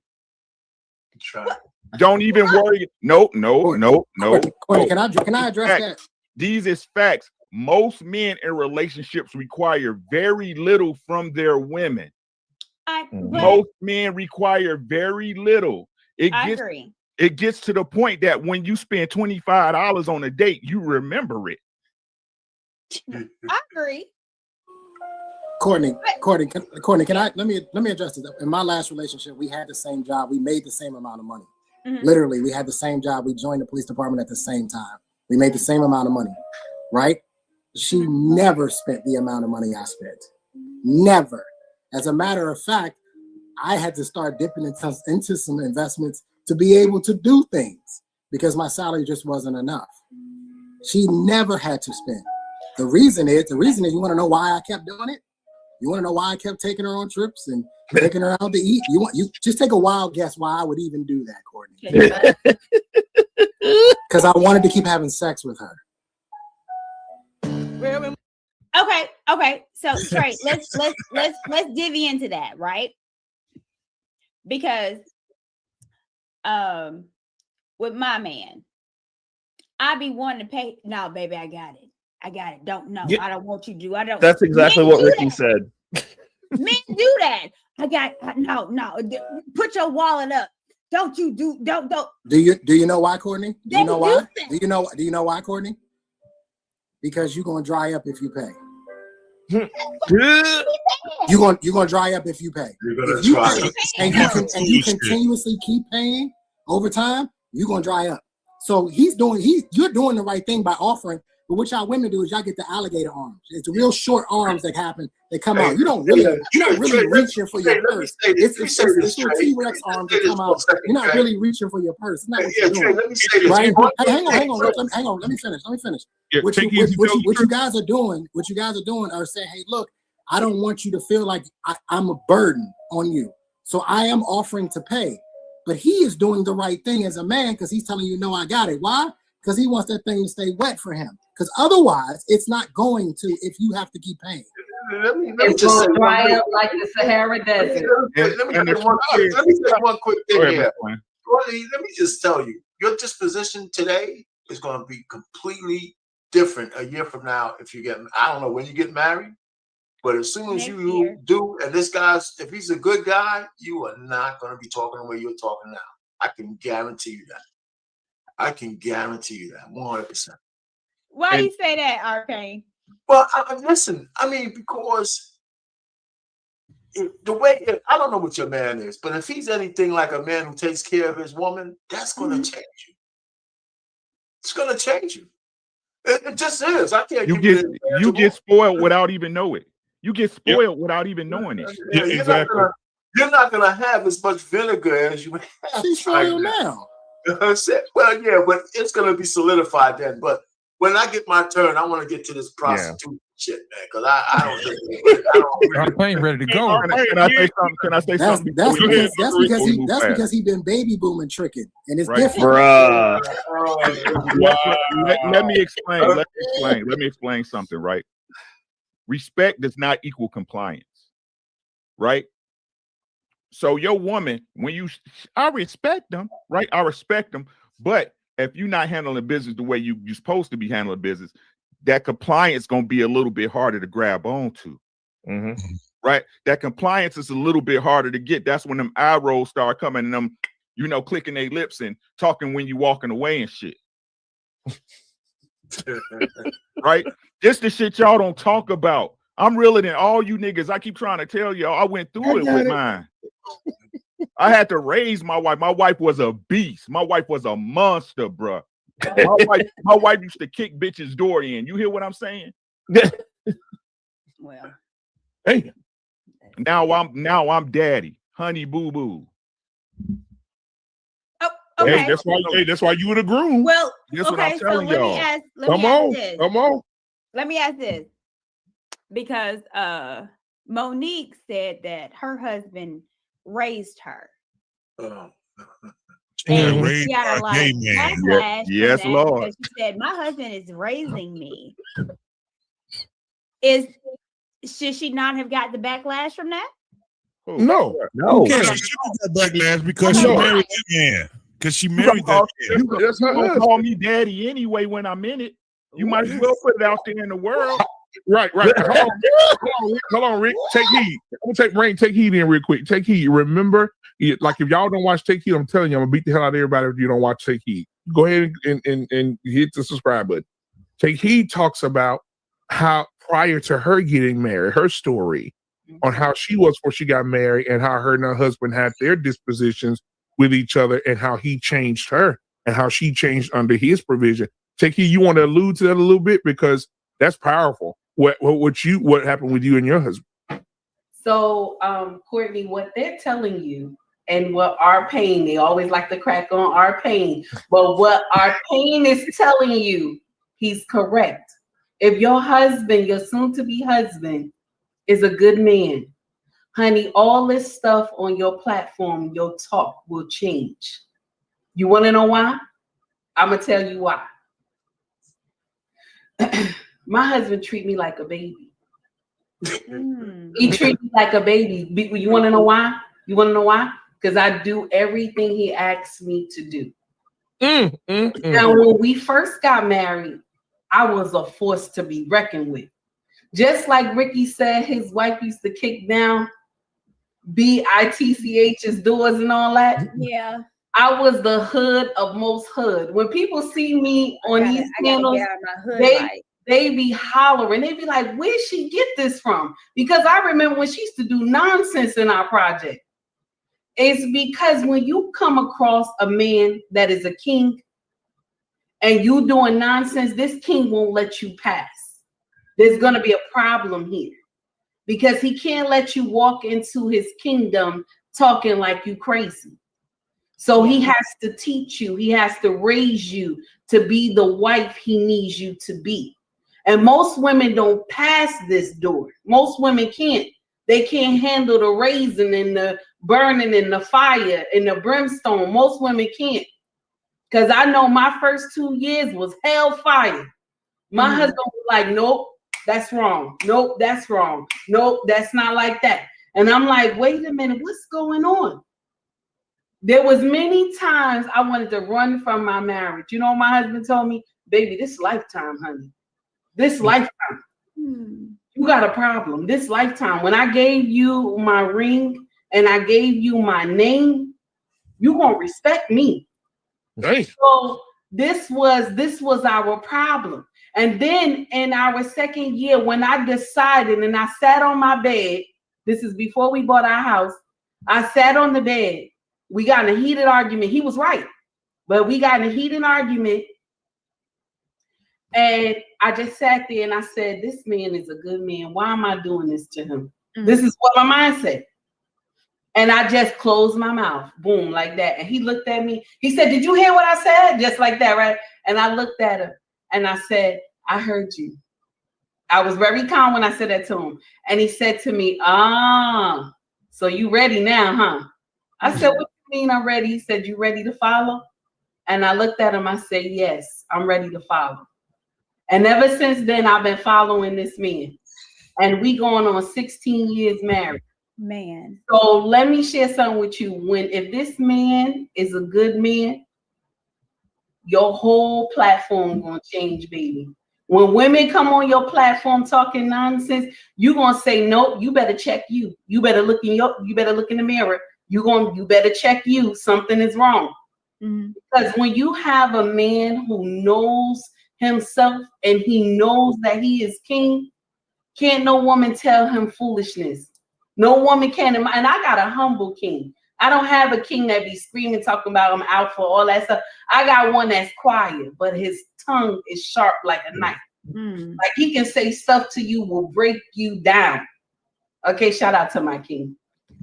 I know that's right. All I'm saying, baby, is that look, I'm about to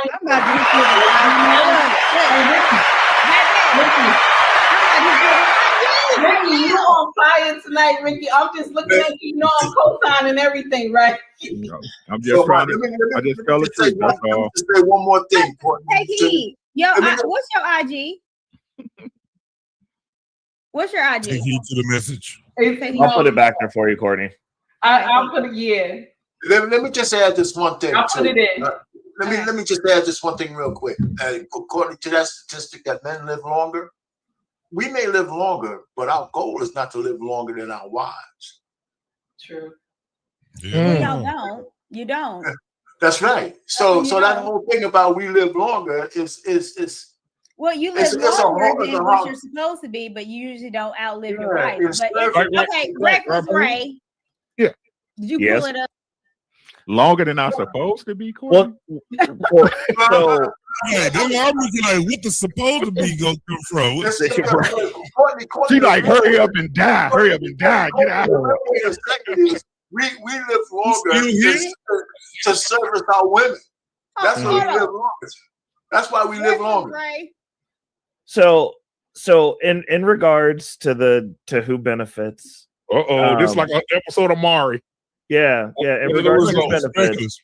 Reckless. Before you go to that, who benefits? Can we please address the bullshit that Trey and Courtney was saying when it came down to marriage is a business? Yes. It is a business. It is absolutely. You know what, JT? I'm gonna make you mad, man. I'm sorry. I told y'all I was gonna be all over the place. Look, y'all sound like some. Hold on, y'all sound like some dumb motherfuckers. Let me tell you. Have you ever heard? Listen. Have you ever heard anybody that's been married for 75 years, 50 years, 54 years tell you that their marriage was a business? It was not a fucking business. Yes. Hey, listen, JT. The ones that are wealthy, they might not say it. They might not put it in those words, JT. But that's how they work. That's exactly how they work. Let me tell you what it is. It is a entity. Yeah, but it is not a fucking business entity because you still have people that's listen. It is a entity. It's a union. It is something that is not like anything else. It is not like having a mom and pop store. You have a woman and you have a man. Hold on, let me explain. Do you sign a contract? Let me explain. When you get married, you gotta pay a fee. Let me explain. You sign a contract when you get married. Y'all ain't gonna let me explain it? Let him explain. Come on, y'all. You know what, JT? I got a problem because you got me on the same side as Courtney right now. That's what I was about to say. You got me on teams I don't even want to be on over here, bro. Get out your goddamn. Let me explain it. Go ahead, JT. Go ahead and finish, JT. Let me explain it. Go ahead, JT. Go ahead and finish explaining, JT. Go ahead. So listen, once you get to a certain level in life, this is an investment. I understand that. It is not. You know what? You know why people get fucked up? Because they have these women thinking that they're partners. That's why when they be saying this is a business, you my partner, and all this dumbass shit you hear these dumb young ass men talking about. No, I lead, you follow. This is an investment. When you get married, you have kids or you have stepkids or whatever it is. It's how that man runs that shit. It ain't like a fucking business. This is like an entity that you ain't never heard in your life before. You know how I know? Because I talk to old ass people. And guess what you end up doing? When you have arrived in marriage, guess what happened? Somebody dies. To death do us part. Let me tell you what you don't do. You don't benefit from it, right? A business is something that you benefit from, right? No, it should be your children that benefit from it. It should be their children that benefit from it. It should be their children that benefit from it. It is not about you. It is about everybody else. When y'all sit there and talk about this goddamn what they call that love? What's that brand of love that they be talking about? That Agape. Conditional love. Unconditional love. Yeah. Love is fucking conditional. The only way you can come close to being unconditional is do something for somebody that ain't even here yet. And when you don't do that shit and you keep looking at your marriage as a fucking business, guess what it's gonna do? Just like a fucking business, go bankrupt. It's gonna fail. Or it can go like Amazon. Or it can go like Amazon. Let me tell you. You know what? I find funny. Whenever you guys talk about businesses, you only talk about the failing of marriage. You die out of your marriage. Coca-Cola is a business. Marriage, you die Amazon out of is a business. marriage. Microsoft is a business. But Trey, in the same voice, all y'all talk about is failing marriages. So you can't do that. All right? y'all talk about is failing marriages. marriages. I don't. My marriage is successful, right? No, I don't. Right? I have yet to see married people get on a platform and talk about the great things for 2 hours. Just give me one platform, one show, where married people get on there and for 2 straight hours. All they talk about is the great things about marriage. Hold on now, Trey. Trey did a whole series, bro. Yeah, it doesn't exist. It doesn't exist. You watched it. You were there. It doesn't exist. No. That was not about Ray. That was about the differences in marriage. I'm gonna look it up right now. No. I don't have to look it up, Courtney. Like, and I'll tell you why. Because my business is high end. That's the reason I get on here and say whatever I say, because like y'all can't cancel me because most people can't afford what I do. Like you guys, like it's just the reality of what it is. All right, but I only deal with rich people. So like I said, I don't do average. I don't deal with losers. Oh. But what I see in my well over 100 completed projects of putting $150,000 plus movie theaters in people's houses that I design, control systems that I help design and engineer. Not one has been a single man. The way that I see those houses navigate, what that man is allowed to do, he is allowed by his wife being submissive and handling everything inside the door to go hunt. You will not hunt as efficiently alone, based on my anecdotal, what I've actually seen from people that are wealthy. Do they get divorced sometimes? Absolutely. Does it always work out? No. But what I'm telling you is this, and I'll tell you the same way that I break it down, because I look at it as business too, because I'm assuming that if I get married and I have focus and I'm allowed to just go hunt, I can make $10 million. Now, if I lose half of that, I still have $5 million. I have $0 million right now.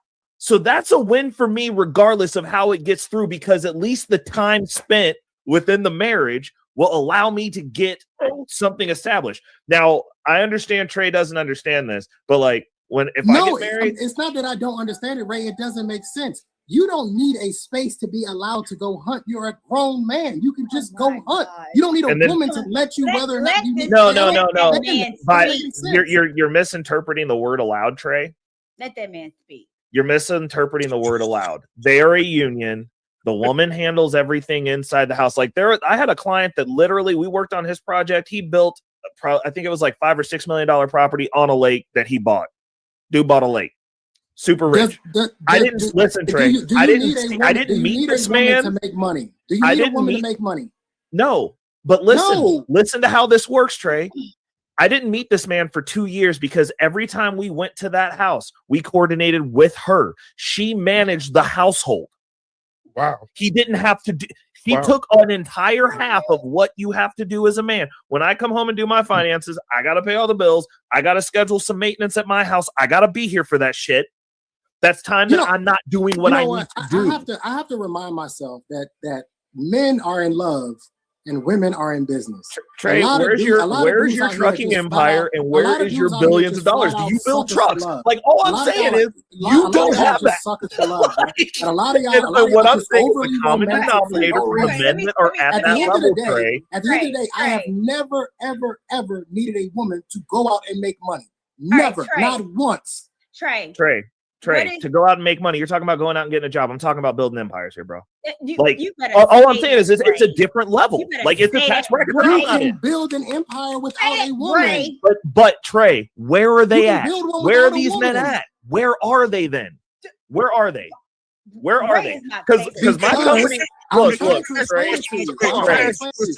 I'm one of the best in the region at what I do in the Midwest. Where are the single stag bazillionaires that are balling? One mic. Hold on, y'all. Hold on. Anissa been quiet. Anissa, what are your thoughts? Do you think it takes a woman to come into a man's place to help him build a kingdom? Does it take a woman to motivate that type of kingdom building? I believe so. In the marriages that I see and that I admire and that I respect and that are successful, hold on, Trey. There's a dance. There's a dance that happens there. The men who are very successful, who are the CEOs and the doctors or whatever, that woman being there and taking care of that home and taking care of that family and those kids allows that, like Ray said, allows is a great word, allows that man to do what he needs to do, to go out and slay the dragons, make the money or whatever. If your husband works for works for a tech company and he's in Prague and he's in Russia or whatever, he doesn't want to have to worry about if the mortgage is being paid. He doesn't want to have to worry about, the children getting here, there, and what. He doesn't want that worry. You know why? Because he's handling his business. He's trying to make money so he can bring the money home or send the money home, or the money is wired so that the family is taken care of. He needs a capable woman who is able to take care of that side of the home so that worry, he's already worried about the providing. He should not have to worry about the care and the maintenance and the bills and all of those kind of things. He provides, generally what I have seen, I'm sure it's not everybody's situation, but what I have seen in those situations, he provides, she makes it so that everything is taken care of. When that man gets back home, the house is peaceful, whatever needs to be done has been done. And it works. That's what I see. So I think there's a great dance that goes on between a husband and a wife that's working together. Mm-hmm. So y'all gotta let me come in on this one. Hallelujah. Because the word is not allows; it affords him the opportunity to do these things. Fair enough. Right. No, there's a distinction there, right? Yeah. Okay. He doesn't need the permission. That's the connotation allow means. But a woman like that, like you just described in this, affords the man the freedom to do the thing that's important. That's what you were saying, Ray. And so and that's why that's the right word. So we won't have to argue over that. Okay, so affords. I'm sorry, Trey. I'm sorry. Well, can I ask a question? And this is to the men. What is your purpose? Oh, me? My purpose. I'm the catalyst for my family. What's your purpose? Why are you living? I'm here to create resources. That's what your purpose. You're just creating resources. I'm here to create resources for who? and to help propagate a society. Who are you creating resources for? Me. But no, you said you're creating resources. Me. So you are. So you think that you were created to make resources just for you? Here's the thing. If I choose to give those resources to my family, that's my choice. As a man, I am not obligated to create resources for a family. I don't have to do that if I don't want to. Now, here's the thing. I have a daughter. So I created resources for her so that her life can be easier. Her trust fund is already set up. She's done. She's good. She's already done at 5. Do you want your daughter to be married? I've already done it. I'm sorry? Do you want your daughter to be married? No. To be honest, but here's the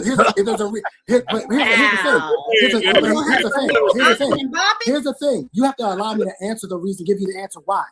She is going to be in a vastly different situation when she turns 21 than most women her age will be. She will have access to money that most girls at 21 won't have. I don't want her to get with a guy who sees her as an opportunity because of what her dad built for her. So no, I would tell her she has to be extremely careful. She has to be extremely careful. You don't want your daughter to be married. So when you die and your daughter is still living, who's going to cover her? Oh God. Who's going to This cover isn't her? 1923. This is not 1923. Principle This is is not. principle. What are you talking about? Covered. It has What are you talking about? Covered. It has no. Who's going to? Hang on. Are saber-tooth tigers going to kick in your door, Courtney? Let me say this. No, but immigrants might, Trey. But here's the thing. I think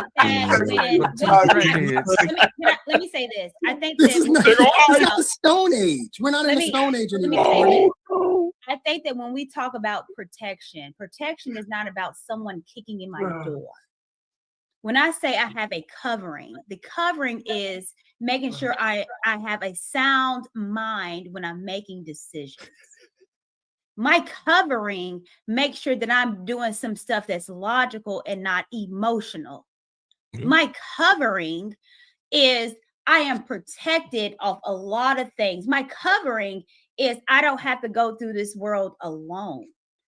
And so you're willing for your daughter to go to this world alone, being a woman, being emotional. You're willing for her to do that? There's a difference between being alone and being lonely. There's a huge difference between the two. And what you're trying to describe is that she needs some man to go through life with. Under the protection of a marriage. No, not in this day and age. Marriage is bullshit these days. I'm sorry. All you have to do is go to one. I challenge you guys. Go sit in a family court proceeding, whether it be divorce or child support. Go sit in there and listen to the crap that comes out of these judges' mouths. Courtney, do you pay child support? Do I pay child support? No. Yeah, do you pay child support? No. Okay. Well, let me explain to you some things. As a man, okay. when you want to involve governments, corrupt governments, and I'm telling you this because I worked for one. Mm-hmm. When you want to involve governments, you are essentially taking the power out of a man's hand. This idea that men should be going out and getting married under some of the most corrupt times, it's ridiculous. Now, I can understand if you ain't got no money. If you don't have any money, you don't have any assets, by all means, go right on ahead and get married. Do what you want to do.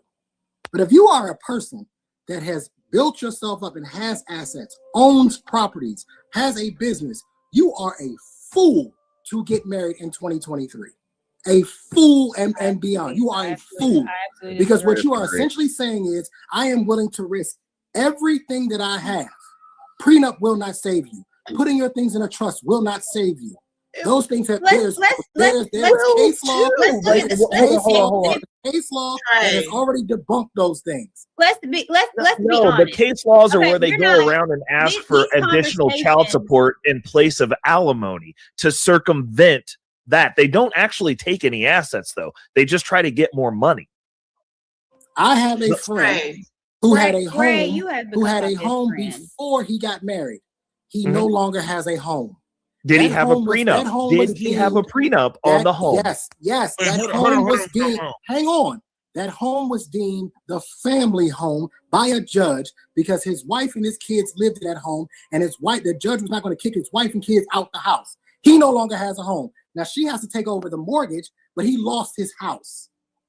That's anecdotal. And it was written. It happens. No. Hold on, Trey. Let's say some facts.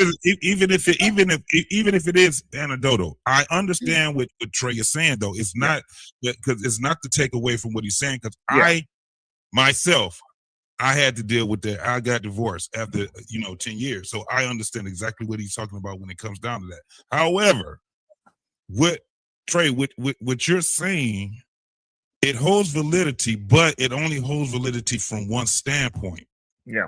Because it's not about, because it's 2023 that marriage is outdated. It's the concept of marriage that's outdated. And it's a lot of people that's what's missing. The concept of what marriage is, it goes to what Courtney was just saying. What is your purpose? That is a great question to ask men because we are purposeful. So when you get married, what is the purpose of you? Not the purpose of what the stats say and all this shit. What is the purpose of you and that woman getting married? What is you guys' purpose, right? And it shouldn't be you. You're the vessel. to making life better, right?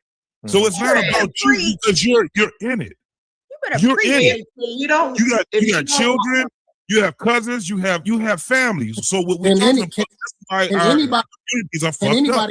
Can anybody who's married tell me what you get inside of a marriage that you can't get outside of a marriage? You can't have a community. You have a broken fucking community, bro. You got what you got right now. Me personally, you're talking about a group of people. Community is a group of people. I'm talking about me. I'm talking about me. What do I as a man? What do I get inside of a marriage that I can't get outside of? You're gonna get what you got right now, a big juice egg, because you're looking at what you get out of it. Marriage is not what you get out of it. Marriage is what you contribute. It's about what you contribute. Y'all are so let him go.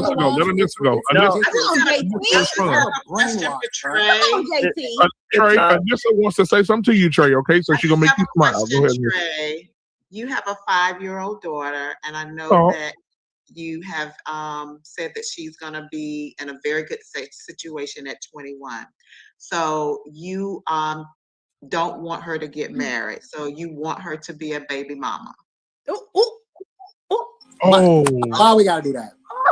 That's such a no. Anissa, this is where you and I go off the deep end. Because what you're doing is you're making an assumption. You're making an assumption that I would tell my daughter to go out and have babies recklessly and have indiscriminate sex, which I would never do. That's a reach. It's a huge reach. If you don't want her to get married, but she wants to have children, what would you tell her? Get a sperm donor. A baby, it'll still be a baby mama. She's gonna have an immaculate conception as far as space concerned. You want your daughter to be a baby mama, and the reason why I came up here so hostile is because y'all. Courtney, aren't you a baby mama? I'm sorry. Aren't you a baby mama? Yes. And the idea is to break the curse. Well, let's get why back didn't to you break the curse before you became a baby mama? We had some good questions on the table. You asked a good question, Courtney, about what's the purpose of a man. Now, let me say something. I'm married. No, Rich, why are you saving her? Why do you do that? You do that on every panel. You want to save her. Because he's a boomer. Save her. Like, why do you do that? You put a cape on. She's a baby mama telling me not to tell my daughter to be a baby mama. It's good enough for you, but it's not good enough for my daughter. Arpane, hold on. Let's let Courtney respond to his question. Arpane is up next. Go. First of all, that baby mama idea, I don't like that terminology because my daughter has a father that's very active in her life. Matter of fact, she's with him right now, trick or treating. Okay. I am a single parent, single meaning that I am not married and I'm a mother. I am a single mother. Yes. But I know the hardships that comes with being a single mother. And do I want my daughter to be a single mother? No. Do I have conversations with my daughter that's 7 years old to tell her, mommy got it wrong, but I want you to do it right? You need to be married before you ever think about having a child. You need a husband. Are your hardships because of money, or is it because of a lack of a man? I'm sorry? Were your hardships because of money, or was it because there was no man there? Well, no, ain't no lack of money. Money's fine. Lack of man, she has a dad. It is. So what's the hardship then? Hold on, Courtney. What's the hardship? If it's not money and her dad is present, what's the hardship? Let me talk. It is her going back and forth, mama house, daddy house, and she hates it. Mommy, I'm just so tired of going back and forth to mommy and daddy. I just want to be at home with both of you guys. These are the conversations that I have to have with her. She hates going back and forth, home to home, backpack to backpack. It is hard on a child. Mm-hmm. So then why did y'all stay together? I'm not done. It is hard on a child trying to figure out school stuff and mom and daddy, who's to call, who is this? It is hard on a child to go back and forth to house. So why didn't y'all stay together? Ping pong with a child, and a child don't deserve it. So why aren't y'all together? Well, my child is 7. We ain't been together for years. But however, we so why aren't y'all, if you gonna sit here and give me a sob story about how hard it is for a child, I'm gonna ask you why the two are why aren't y'all together? It's not a sob story. What I'm telling you is that my life that I'm living, I want my child to be better. Any parent want their child to be better than them. But you haven't described what the hardship was. You talked about what it was for a child. I'm asking you, what was your hardship? I'm sorry? You said it wasn't money, and you said the father of the child was there. What was your hardship? The hardship is when I have her all day trying to figure out stuff, her complaining to me, her being sad, her when she's with her dad, she miss mommy. When she so you don't have any hardships. Daddy. The child has hardships. It's my child. But you per se, Courtney doesn't have any. Your child has hardships. Yeah, as a single woman, yes, I do.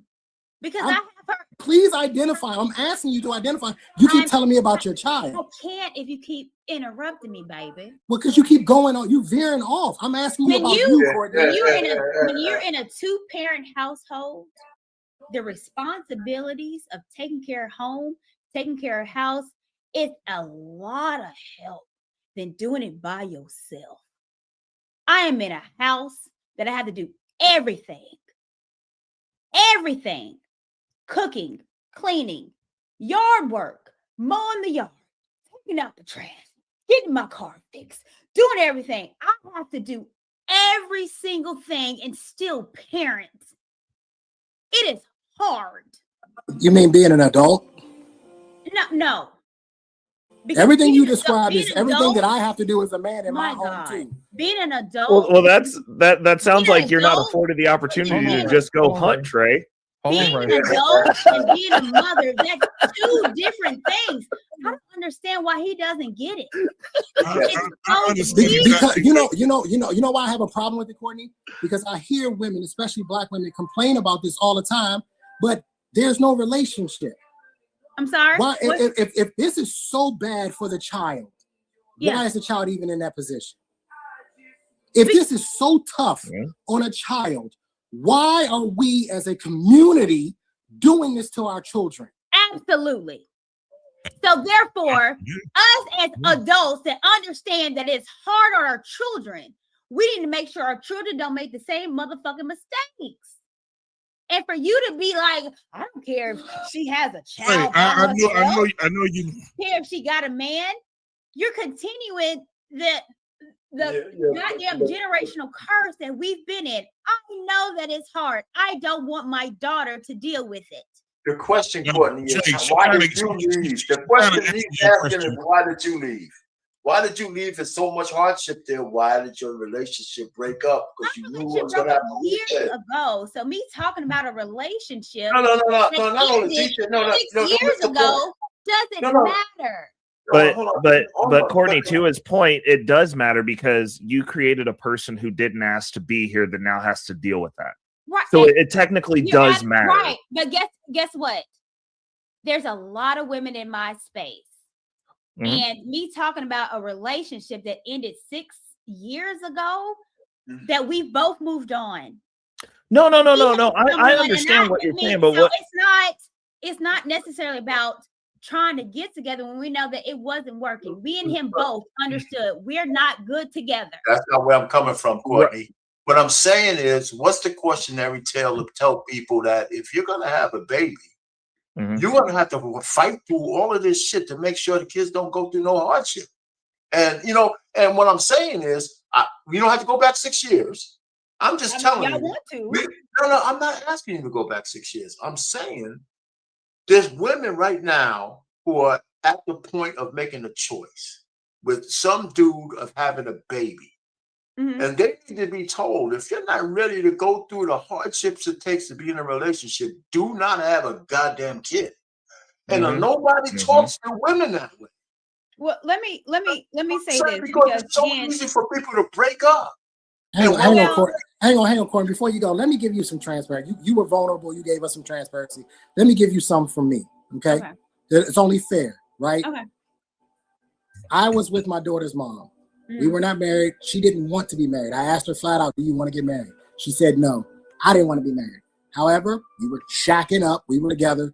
We had a child. We lived together, right? At some point in time, she decided this is not what she wants to do anymore. And she left. We divvied up the house. She got her half of it. I got my half of it. We went about our way. About 2 years later, she started to have these issues with our daughter when our daughter was with her. And when our daughter was with me, because I don't play that shit, I didn't have any disciplinary problems. And she wanted me to start to discipline our child while she was away. And what she started to do was she started to complain about how hard it was all of a sudden. Well, you made that choice. That was your choice to do this. You had an active father. You had a man in the home. You didn't want that. You left. And I'm saying this because this is a repeatable story. It's over and over and over in our community constantly from Black women who are choosing to not want to be in relationships and then want to talk about how hard it is for the child. Let's stop putting the children in these positions. Here's the thing. Adults are not always going to get along. It's just not going to happen. There's too many personalities. It's human nature. We're not always going to get along. And my issue is that when I say I don't want my daughter to get married, how do I know that what happened to you is not going to happen to my daughter? But maybe she feels the same way. Maybe she doesn't want to be with that guy anymore. But you're okay with your daughter being a single mom. You're okay with her going to a It's not 100% an either or scenario. Like, I think that's the reason he's getting frustrated is because, like, you guys are jumping to this, like, he's going, well, I would caution her against being married. And then it becomes, well, she's a single mom. Like, I'm pretty sure he's going to raise his daughter to have some sort of semblance of intelligence. He seems like a pretty stand-up guy. So I don't think he's going to be out there telling his daughter to just get busted down by Pookie and Ray Ray and have a kid. Those are all. I'm going to tell her she's going to catch herpes. But right. Well, like, I mean, but your daughter is going to have sex, and sex is going to the idea of sex, it means that it's going to a baby is going to be prepared, whether it's protected. Cool, you can protect yourself. Protection is not 100%. So women have if she's not like married, then I over hope 20 options of protection. How is it not 100%? How? You have 9 months of incubating an entire existence within your damn bodies. You know you're pregnant. Like, that is also a fucking choice. Hang on. Courtney, to your point, you're right. Courtney, it wasn't. Courtney, to your point, you're right. You're right. Pro-life or pro-choice, and that's something different. Courtney, to your point, you're right. She is going to have sex. Yeah. And you're right. Hang on. You're right. My job as a father is to prepare her for the future. My job is to prepare her for what's coming. My job is to have foresight and tell her, if you do these things, this is what can potentially happen to you.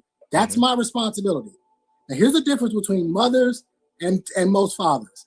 After I have prepared you, any mistakes you make after that, you are on your own.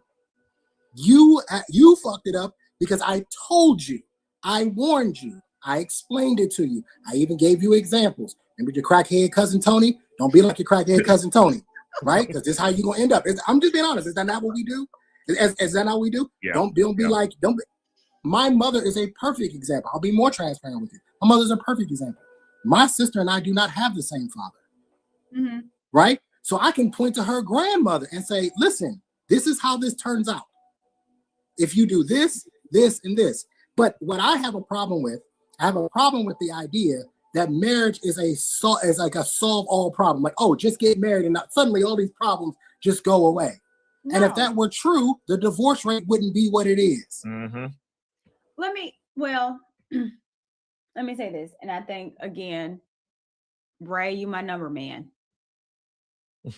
I think that the divorce rate is gone down, and I think that we have been lied to. Well, the divorce rate, people will say it's 50-60% that you get married, you're gonna get a divorce. That's a lie. Courtney, if I may, the divorce rate is between 35 and 50%. It's on a spectrum. So the divorce rate is not as high as we're trying to make it. Courtney, if I may, I've heard that before. And the reason why is because less people are getting married. That's the reason why. Well, to be honest. And I mean, you're right. Along with that, Courtney, married, but if you look at the divorce rate, when you look it up, it says it's between 35 and 50%. It's on a spectrum. And so we keep saying that if you get married, you're going to get divorced. And that's not necessarily true. Here's the thing. You know, when you say stats of 80% of Black women are obese, does that mean that I'm going to be obese? No, it's how I go into it. We're not telling men, we're not telling women that the stats doesn't mean that that's going to be predicated to you. It's how you go into it. It's you. Just because the stats say Black women are obese doesn't mean that I'm going to be fat and obese.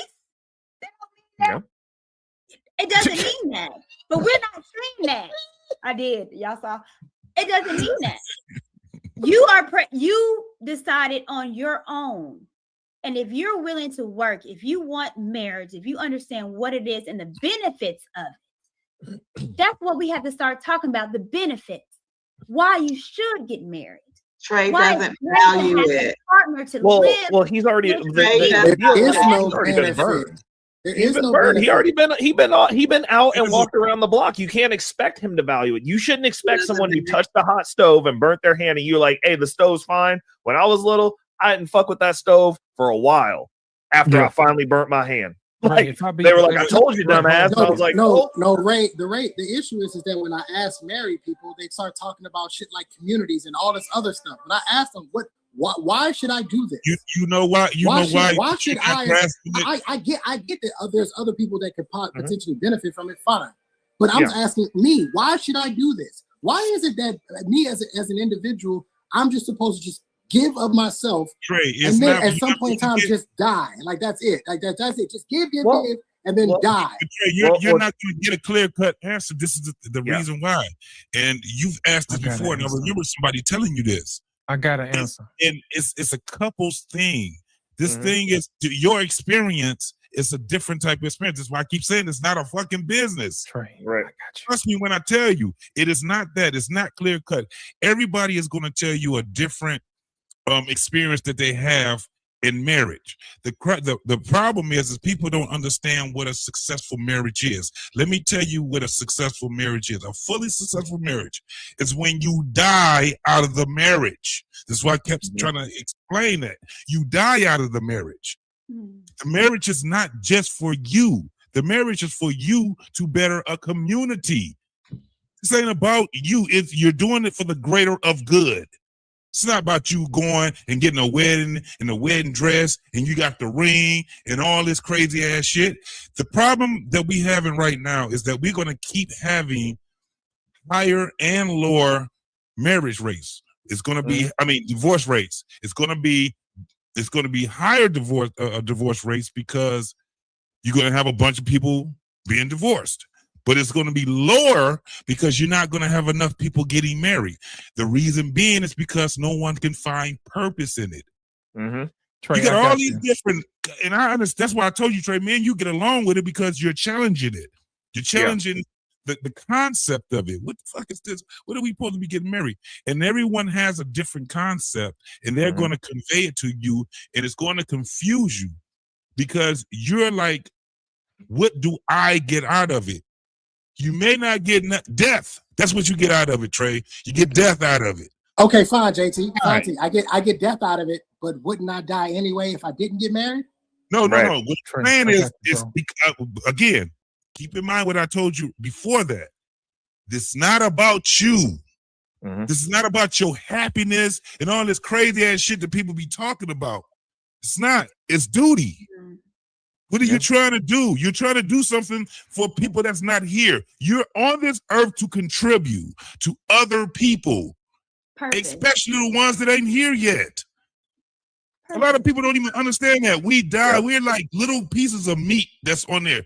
We're very minute. We be giving ourselves this grandiose type of thing where no, our life can be cut short at any fucking time. So while we have the time and the privilege to be here, we need to do something with purpose. We need to do something for someone else. Okay, JT, then let's stop using the word benefit and let's start using the word sacrifice. Because what you're asking me to do is you're asking me to sacrifice, which is fun. It's completely different. I've been to Iraq twice. I understand sacrifice much better than most people do.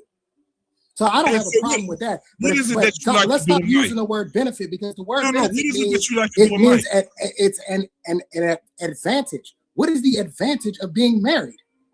Where's the advantage? Again, what do you like to do in life, bro? What is it that makes you this thing called happy? What is it that makes you happy? Do you like to go golfing? Fishing? I love 18 holes on a beautiful golf course on a nice sunny day. I like to play basketball. I love going to a basketball game. The Wizards play, going to the games. I love football on a Sunday. I love barbecuing.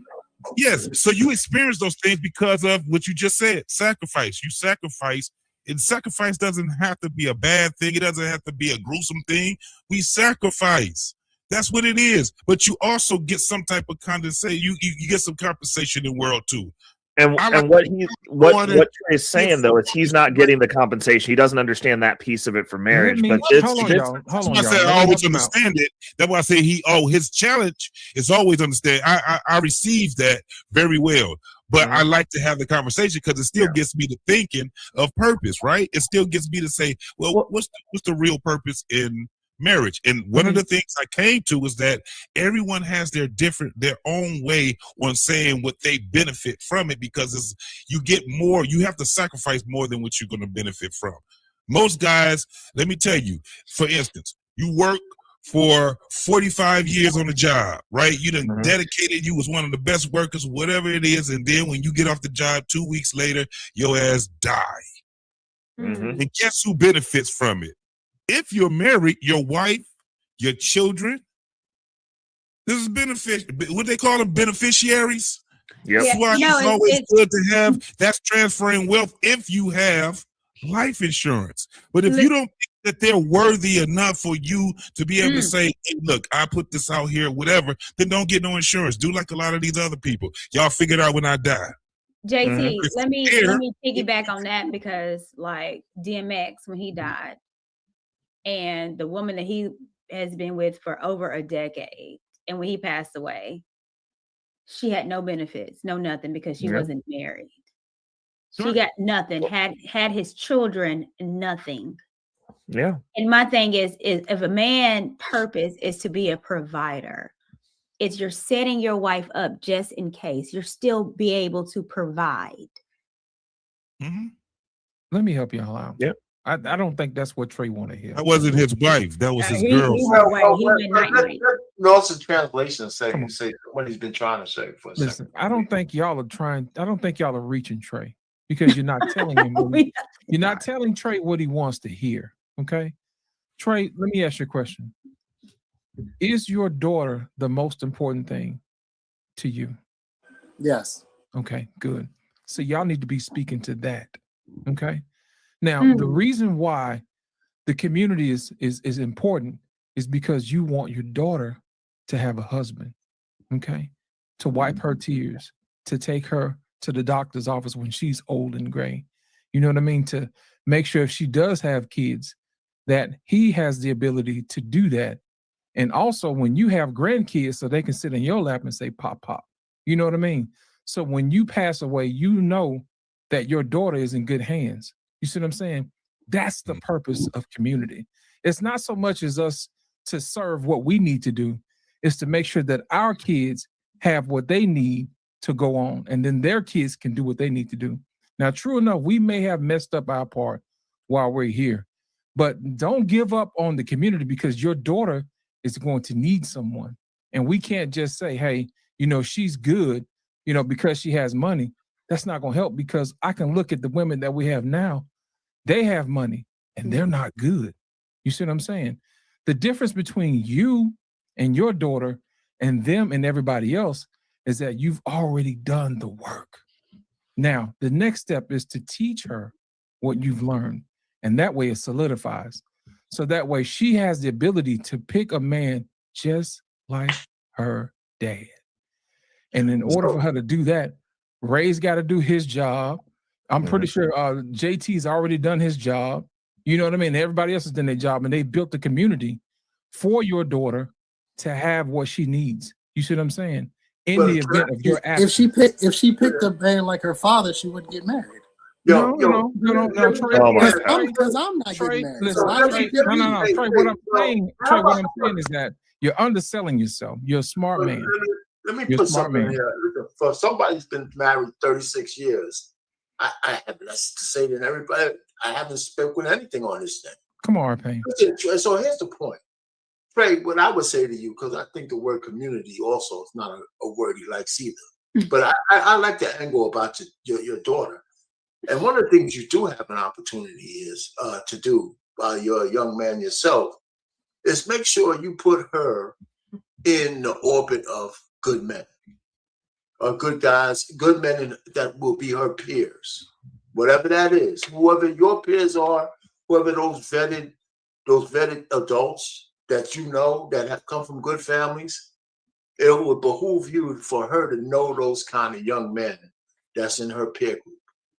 And what I'm just trying to say, that's because that's one of my regrets, right? Because as Americans, we don't think about that. Now, whether she marries them or not is not up to us, right? It's not up to me that my daughters get married, and I would like them to be covered so I can be more comfortable at night. But it's not up to me. They're grown women. My job was to get them to their 20s and 30s and out of school without having children out of wedlock and being able to put them on a path so they can find their own success, so they could be self-sufficient, as not independent, but self-sufficient.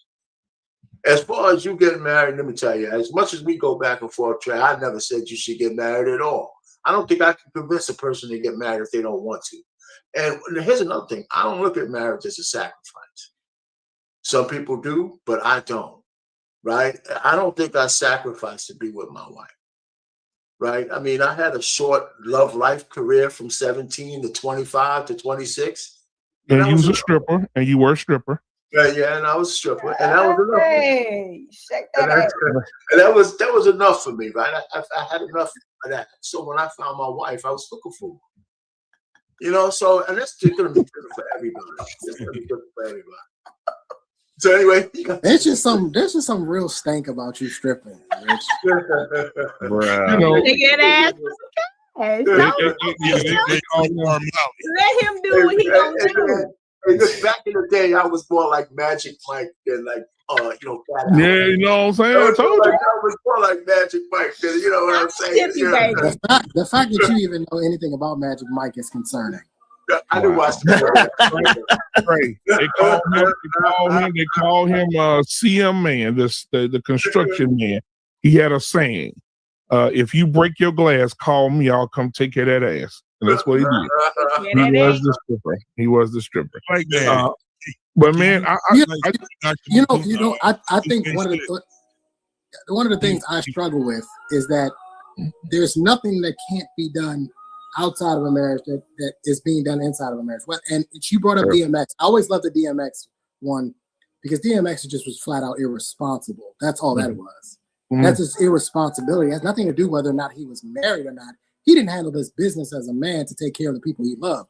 That includes everybody. Me personally, even still now, my life insurance policy, my daughter's mother is a beneficiary. I can still take care of. I don't need to be married to her to even take care of.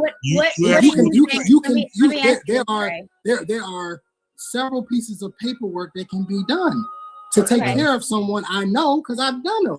So let me ask you this, Trey. What is the purpose of a woman? Why is your daughter here? You want me to really answer? You want the truth on that answer? Oh, I already. You know what he's about to say, Gordon. You want the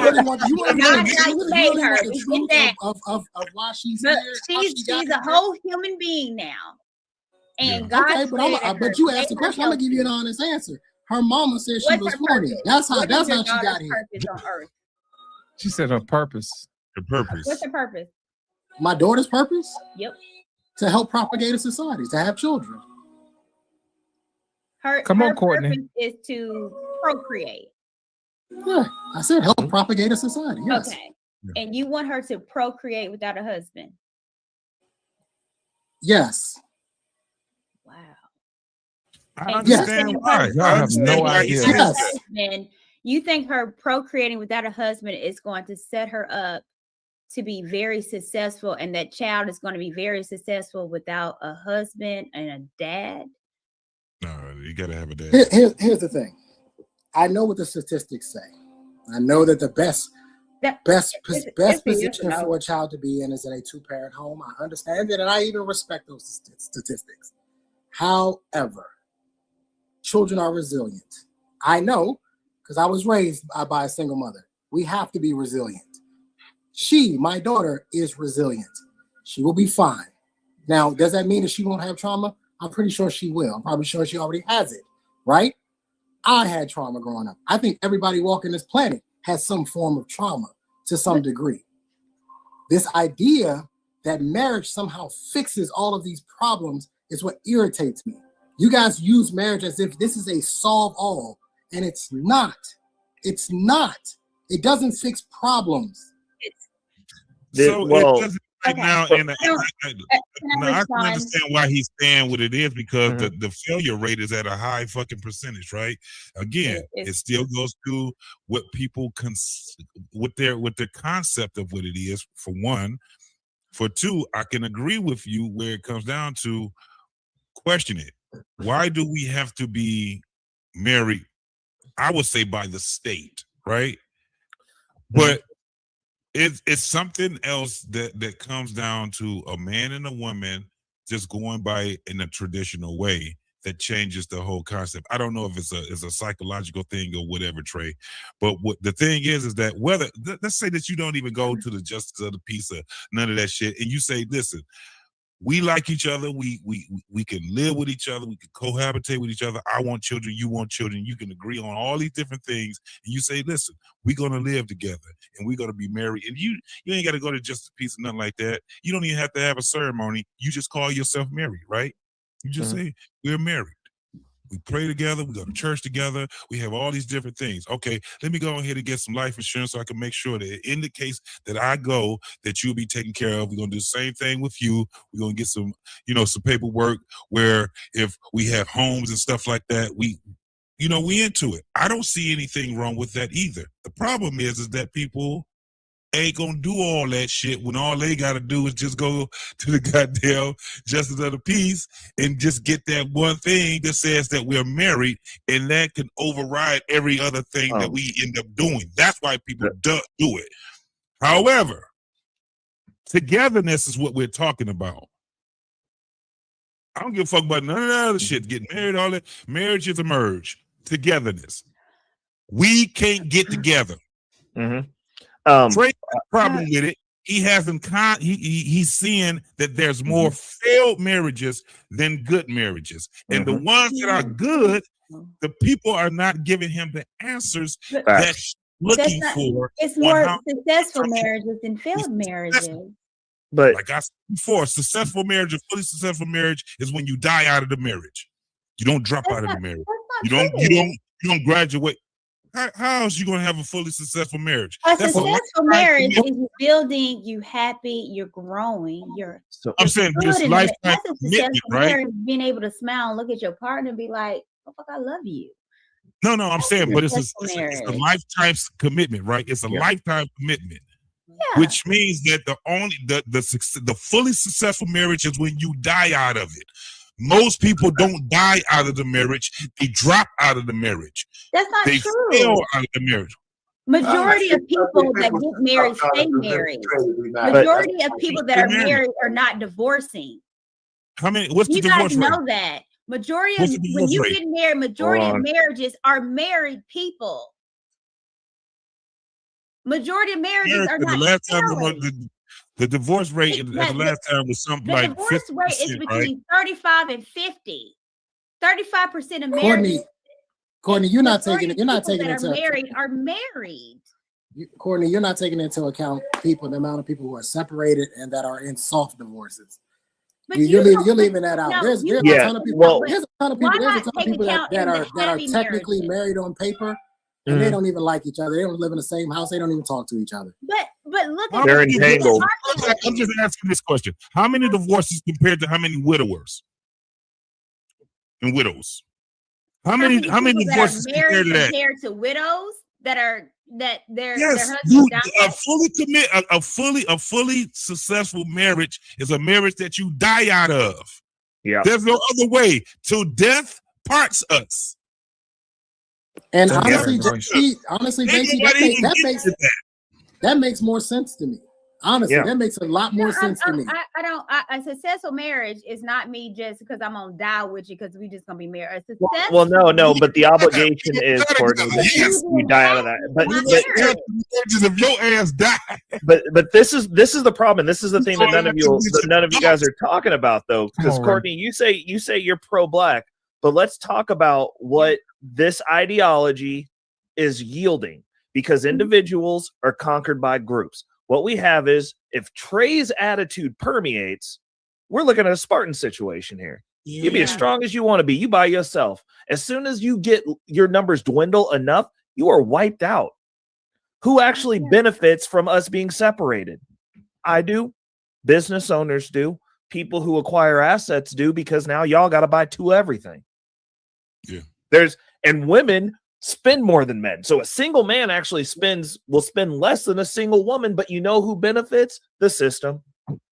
We talk about black people being at the bottom and the transfer of wealth, and the reason we can't get equity and inclusion, the reason we can't build our own shit.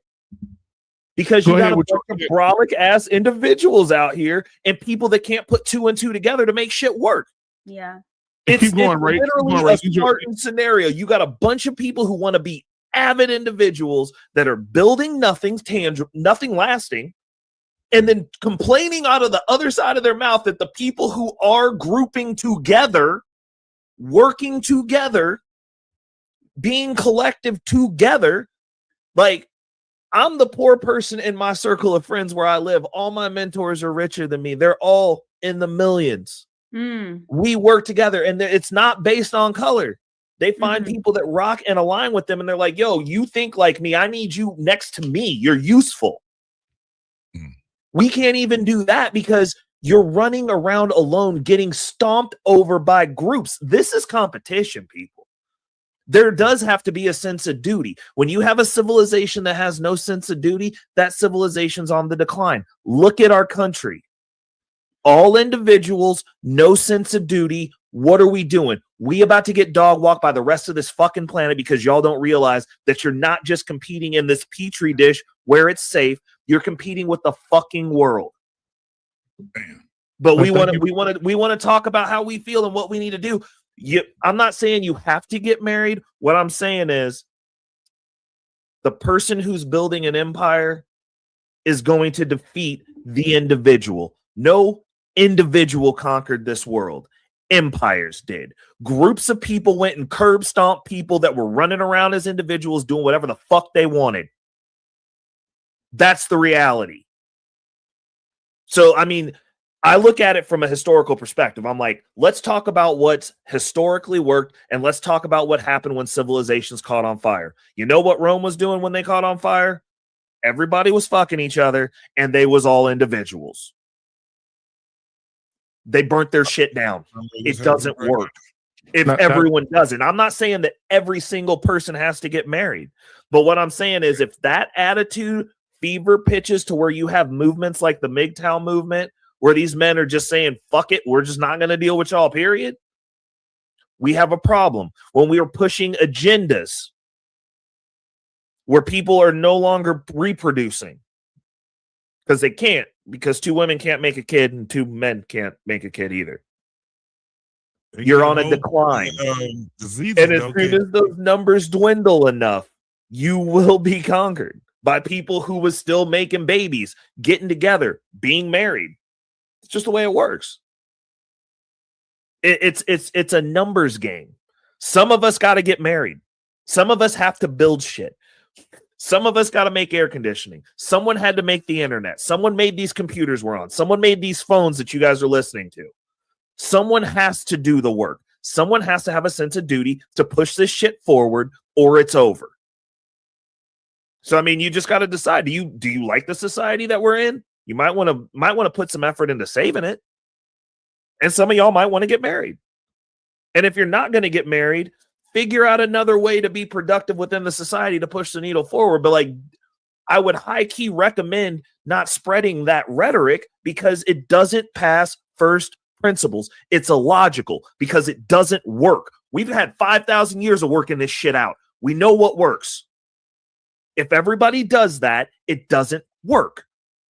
On the other hand, if everyone did get married, obviously there would be some outliers, but if everyone on the planet paired up and then the people that were outliers were just fucked, that still works. This isn't an argument. Some people don't need to get married. Totally fine. Some people try to get married. They're like, it's not for me. Totally fine.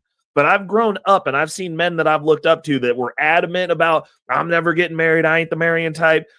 Go back in to check on them a few years later. What happened? Oh, I found the right one. Oh, she puts up with me. Oh, I'm happy. Like, you can cut yourself off, but I mean, I've seen these men go through their lives that I've grown up with from 15 to 25 that are adamant in the same spot that you're in, Trey. And I've seen these men find women and they're happy. They're not, oh, this is terrible. They're like, they found somebody who matched the energy that was on the same time as them. You just find people. I like this whole concept of you just going to go out and just find a wife. Like, it's work. It's hard. Dating is terrible, especially right now.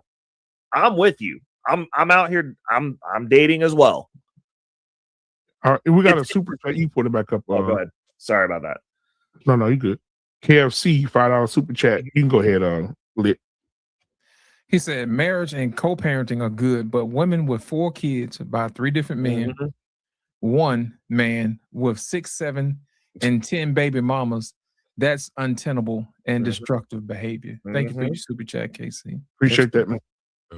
Hey, but one of the things I learned though, man, is that there's some dudes I done seen some dope guys, bro. I done seen some guys and some dope women that have turned a dysfunctional situation into a functional situation, and it came out and it probably was better and stronger than ever because of they wanted to get out of that, that situation. I've seen married people have blended families, right? A man that got with a woman and she had 5 kids. She ended up, and she was young. They both were young. She ended up having a child by him. They got married. Her kids, all 5 of her kids, not only looked at him as their father, but they also, all of them had other fathers, and that family it was funny when I seen it because I seen all these people and I was asking questions, but you had all of the children's fathers that was involved in their families, and she had all 5 of her children had different fathers, 6 of them. The 6th child had the man that she married, but all of the fathers and their families also was in there. This is in one city where you see there was no beef, there was no, it probably was earlier, but when you see something like that, man, it's like, whew, the mind is something different, bro. When we looking at stuff, that's why what you asking, Trey, is something that you have to challenge people on. And the only thing we can come off of is anecdotal or stats and all these different things. But I've seen some what looked and appeared to be dysfunctional situations actually to be functional. You know what they all had in common? They had togetherness in common. That was what doggone old boy was just saying. Just like when you look at, I don't know if y'all know who Sam Bernstein is, right? Lawyer. Big lawyer in Michigan, right? He has a firm. At least out of 250 of his lawyers that works for his firm, about 90 of them are family. It's that concept what you were just saying, right? It's that concept of togetherness. I don't give a damn. What we're talking about right now, when we talk about baby mamas and all this, we're talking about we never talk about the flip side of that. We've all seen it. I've seen some dysfunctional shit in the hood where everybody still end up being cool with each other. I done seen baby mamas, I hate that word, but baby mamas and baby daddies, they still all cool. They old as fuck now. The kids that had kids, their grandparents and all this stuff. And you see that they have a togetherness. They still all looked out for each other. They probably at the beginning was fighting and all kind of other shit, but it's not what it is now. So when I hear Trey speaking, I'm like, yeah, because people are changing. The concept of how people think now, they're going to shoot you. They're going to kill you. They're going to destroy you. All you hear young women talk about is destroying. You never hear them talk about what their real purpose is, and that's to multiply everything, to multiply every fucking thing. And they don't even want to they like superheroes. Women, y'all are like fucking superheroes. I swear to God, y'all is. Y'all multiply everything. Everything. The universe comes from your womb. We don't never want to say these things to women anymore because they're forgetting. A lot of these young women, think about what a 22-year-old can see.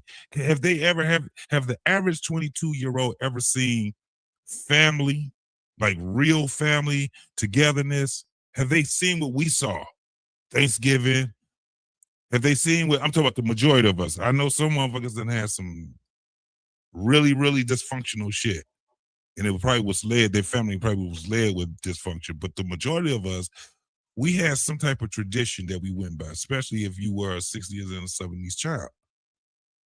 We had dysfunction, but in the dysfunction, we still had some type of tradition that was there. We still had some type of thing that kept us at a in cohesive order. Now there's not. Again, what Ray was just talking about. You got entities and you have these goddamn collective people taking over the world. And the only thing we got is to complain. So when we talk about marriage, maybe not. I don't think I was on my man, shout out to my boy Freezy. I was on his panel a couple of weeks ago, and I was telling him, I don't think that the average person, not young person, should get married right now because they don't know the concept of marriage. They don't know the concept of marriage. So it's kind of like they probably have to go to a damn class or something. I have no fucking idea, but I don't think it's going to it's going to be for the greater good. I think they're going to do it so they can have the ceremony and they can buy get the ring and have the dress and be able to cut the 7-tier cake that they can't afford and shit like that. And then they're going to be, divorced before they can pay their debts. All right. Well, I appreciate that, man. Listen, so time has been well spent. I was going to do final thoughts, but I think everybody had said everything that they wanted to say. However, there was one person who wanted to be here tonight, and they were not able to be. I think we got a super chat down there somewhere. Yeah, super chat. Thank you, John the Baptist, for the $20 super chat, man. I appreciate you, my brother. I want to. It's one person. I want to end the show with this guy. He wasn't able to be here. But Anissa, we started the show out with you saying, why do black men date white women? And so he wasn't able to be here, but he did send video of what he wanted to say for his closing thoughts tonight. Here he is. He said, this is what he had to say about the snow bunnies. Okay. Go find your flat Pillsbury biscuit pink pudding pop. Go get your flat ass Pillsbury dough biscuit pink Pop-Tart and get your ass up off my live.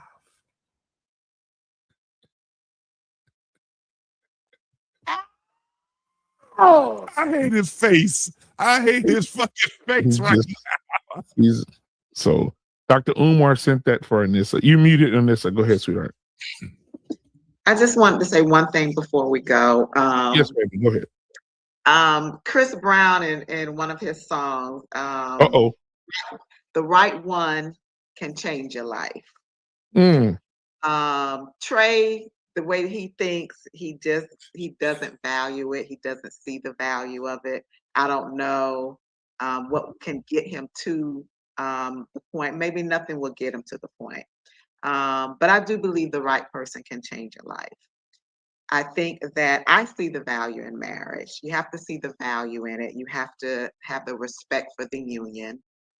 I think there's nothing better than sharing your life with your person. Sharing life, building life, enjoying life, travel. You can do all of those things by yourself. Absolutely. There is nothing better though than I think than being able to do those things with your person.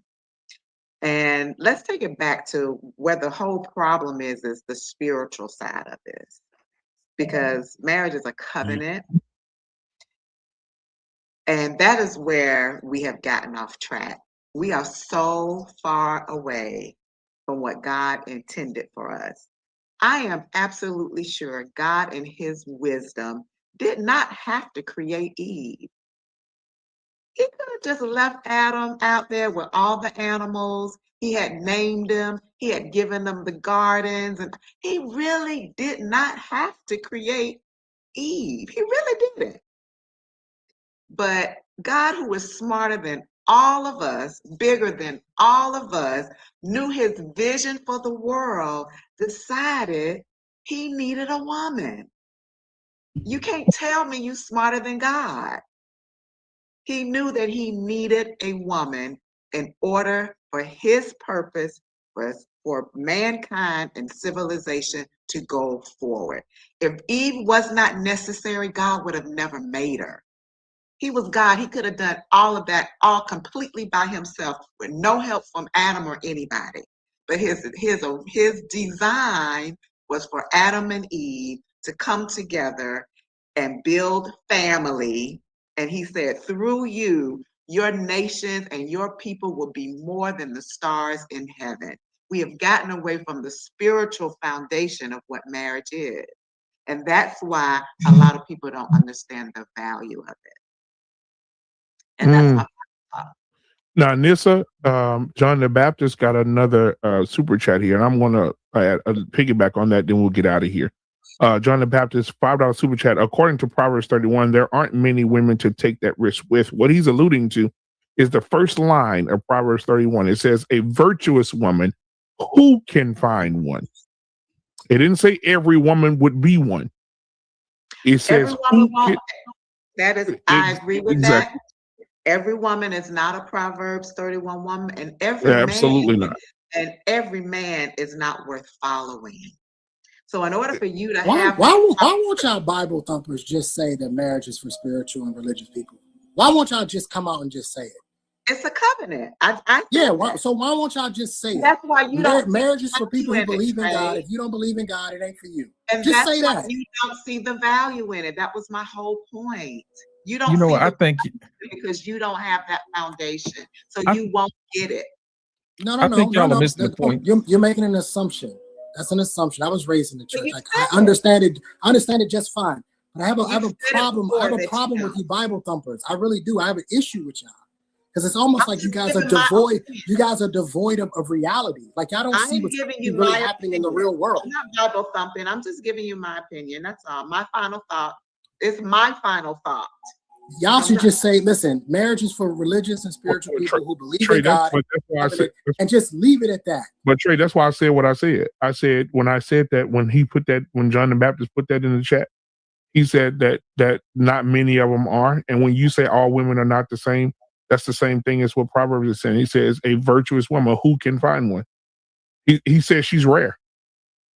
Right. And so when all the women out here saying all women have value, all women are white. No, they're not. No. Is every man married to a virtuous black man? Black man, I do want to say that. Is every man married to a virtuous woman? Hell no. Every man is not virtuous. So why? Trey, you're right. Trey, you're right from this standpoint. Let me just say, Trey, you're right. I don't think marriage, when we start putting religious shit to marriage, I think that's where we make a mistake. I mean, that's for religious people, but there's secular corollaries to everything that's in a marriage vow. And it all comes down to the choice you want to make. Whether you're religious or not, you don't have to be religious to make that choice to cleave to a woman or a man. And I think when people try to put those things together, that's where we leave half the world out. Especially if you're looking at a Catholic church. Everybody's not Christian.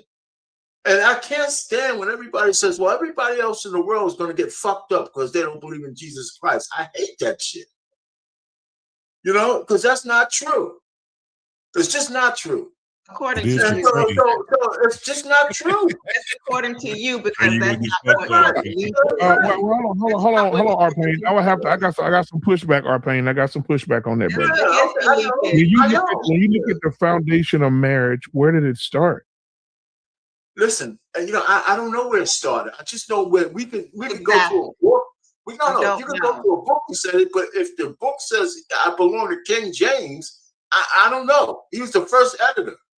So we can't keep saying, you know, marriage is no good if you're not following the religious principles.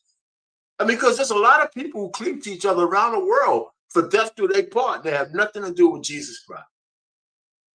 Nothing. You know, so I mean, but that's still, hold on. But then there's no foundation to it. That's not true. It's absolutely not true. What foundation do you have if you believe in? That's what. No. Hold on. Let me say this. I had this conversation, Arpain, with an atheist, and I asked the atheist. I said, "So what you're saying is you're telling me that, you know?" He said, "God ain't this. Everything you said. You can't be into all the stuff you said." He said it 3 times over, 10 times worse. And I said, "But then in return, I'm not going to come at you like you came at me. I'm not going to insult you like you insulted me.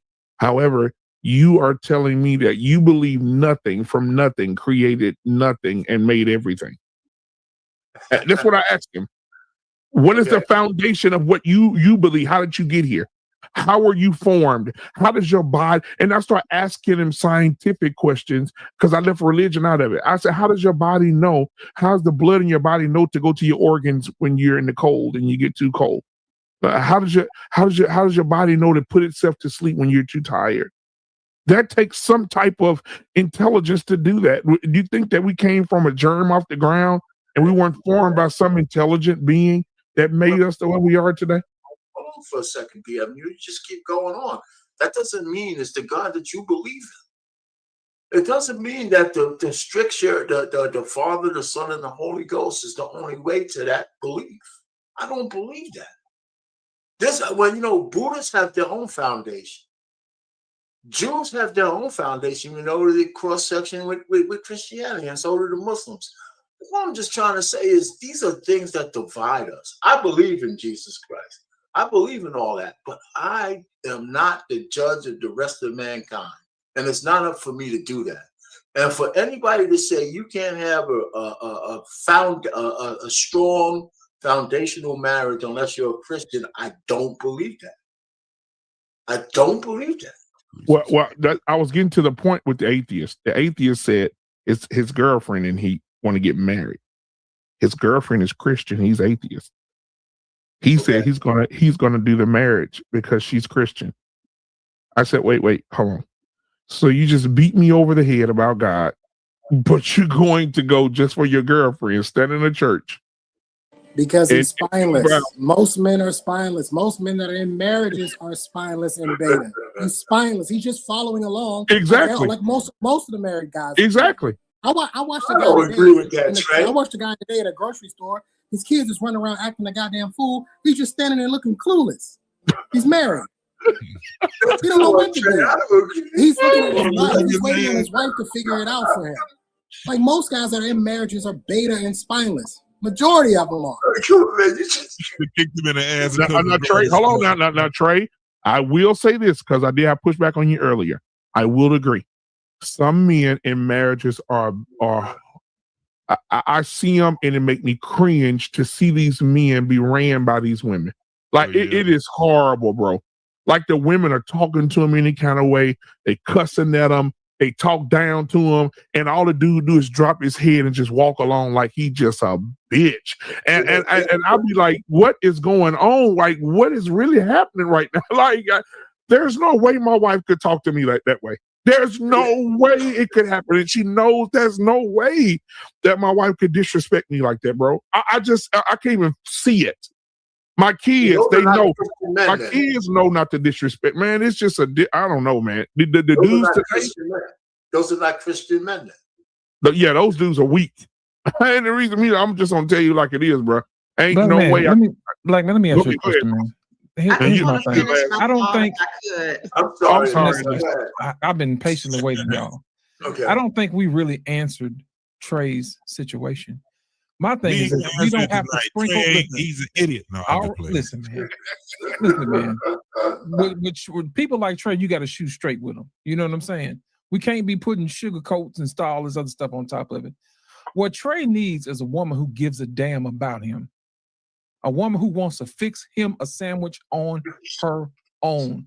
I promise you, if he got that, it's a wrap. And he'll be a changed damn man. Listen, Lost with all due respect. Anissa, do you know how to make a good sandwich? With all due respect. Anissa, can you make a really good sandwich, Anissa? Absolutely. I know that's right, Trey. You heard Anissa? No, absolutely not. I told Anissa before she talked. Anissa can change your life. I can't do it. Change your life. Anissa talked too much. She talked too much for me. I like quiet. Come on, Trey.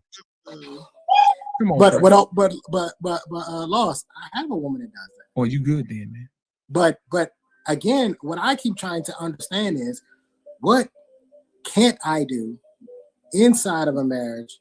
I mean, outside of a marriage that I would do inside of a marriage. Like, where's this imaginary line that you guys who have crossed over into being married that says, well, now I can do this because I'm married.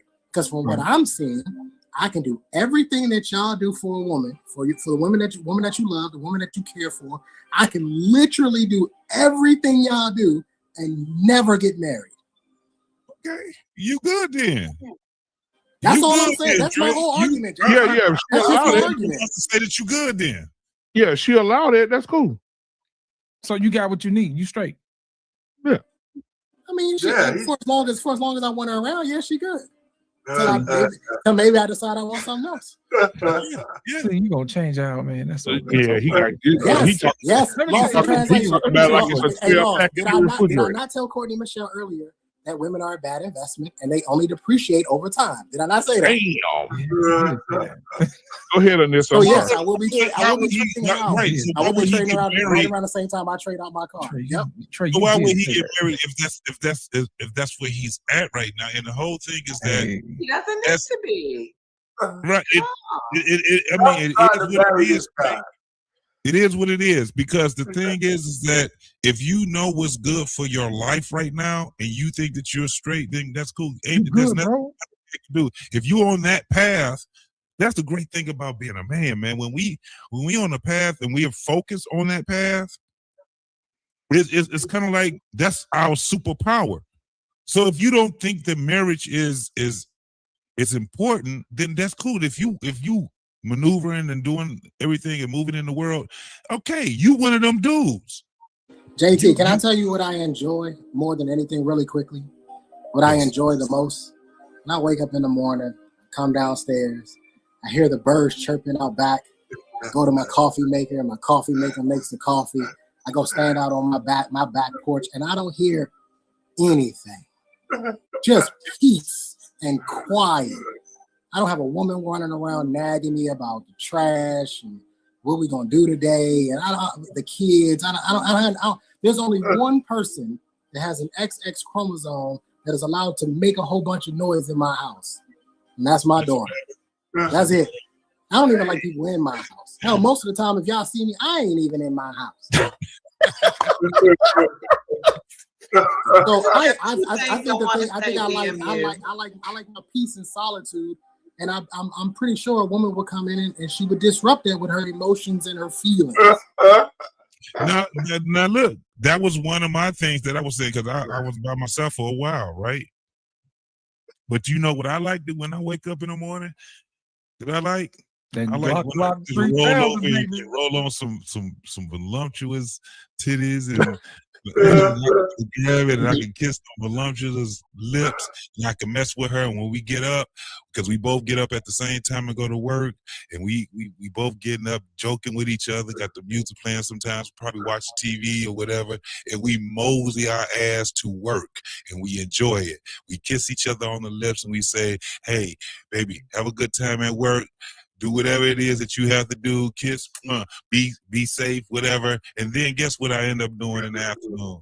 Probably giving her a call. What's going on with you? What's happening with you? Then what happened when we get back? We ain't talk to each other all damn day because we don't do that. We don't do all that shit talking to each other. So I understand what you're saying because I thought I was going to get my piece disrupted, but I found someone that added to it.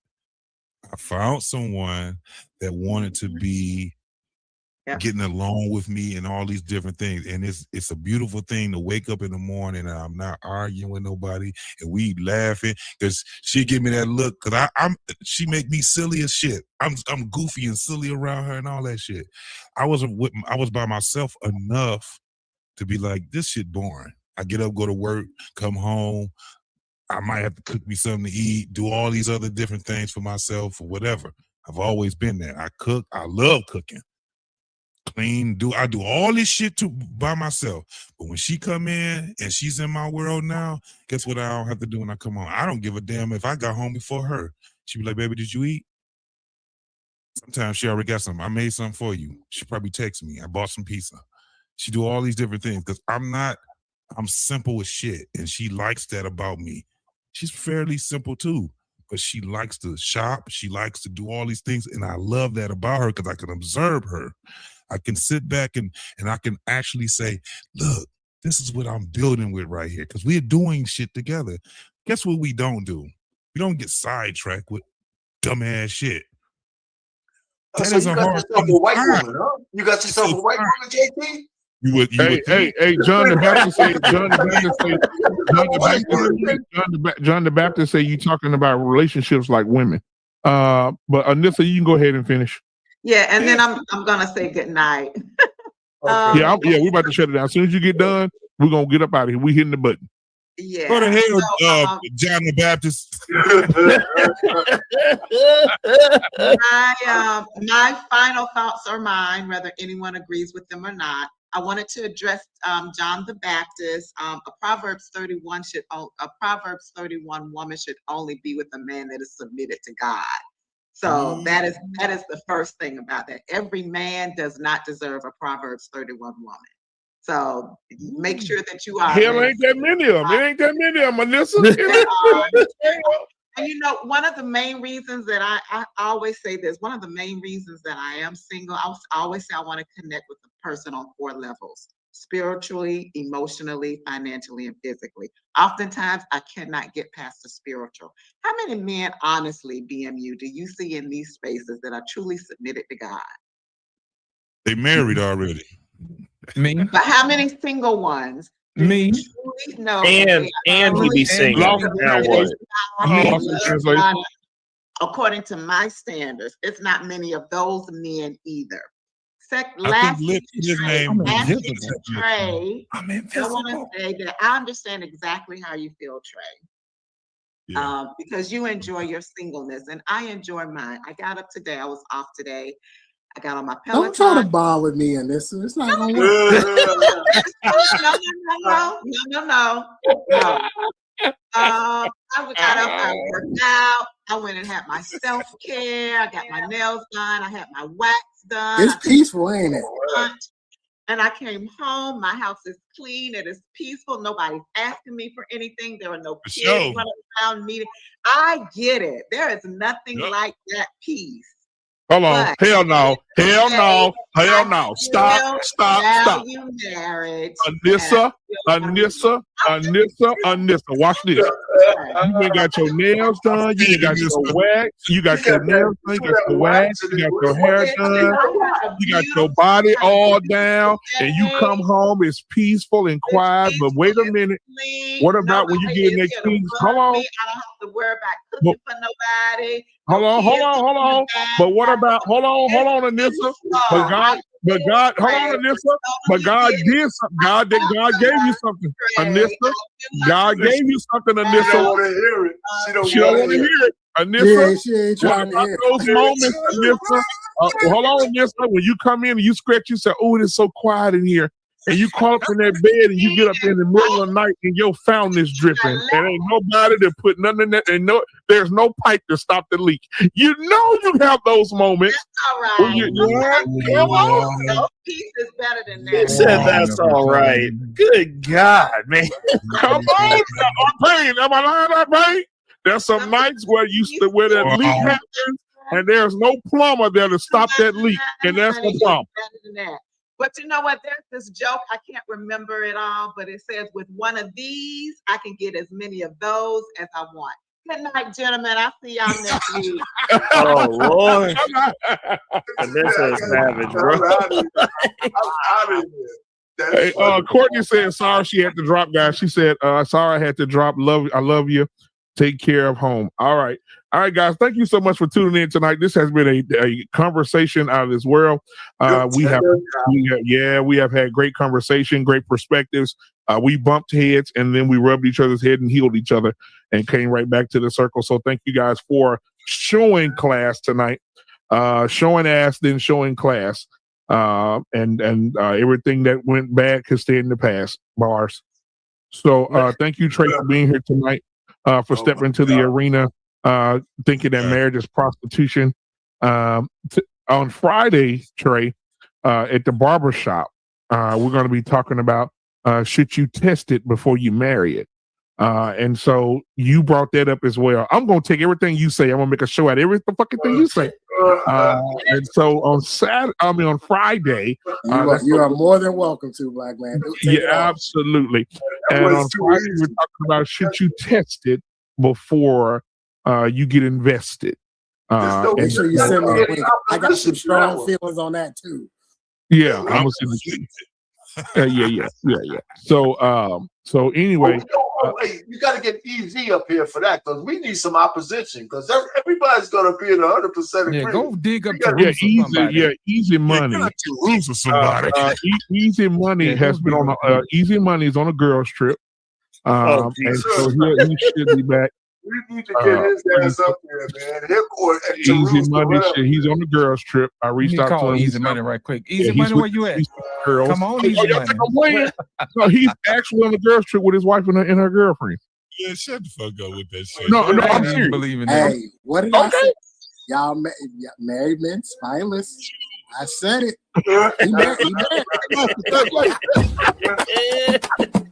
Hey, y'all think I'm lying? Okay. Friday, when he get here Friday, I'm gonna let y'all ask him for y'allself. When he tell y'all the truth, y'all gonna fall out your fucking chairs. Boom like a baseline pound. King Kong step and make the whole earth bow. Banana clip bars, kill the truth, spit it raw. Silverback stature, no cap in my jaw. Swinging through the jungle vines like a mic cord. Fists like anvils, leave the ground floored. Coconut crack, that's a hard head dude. Wisdom in my eyes, but the knuckles stay cruel.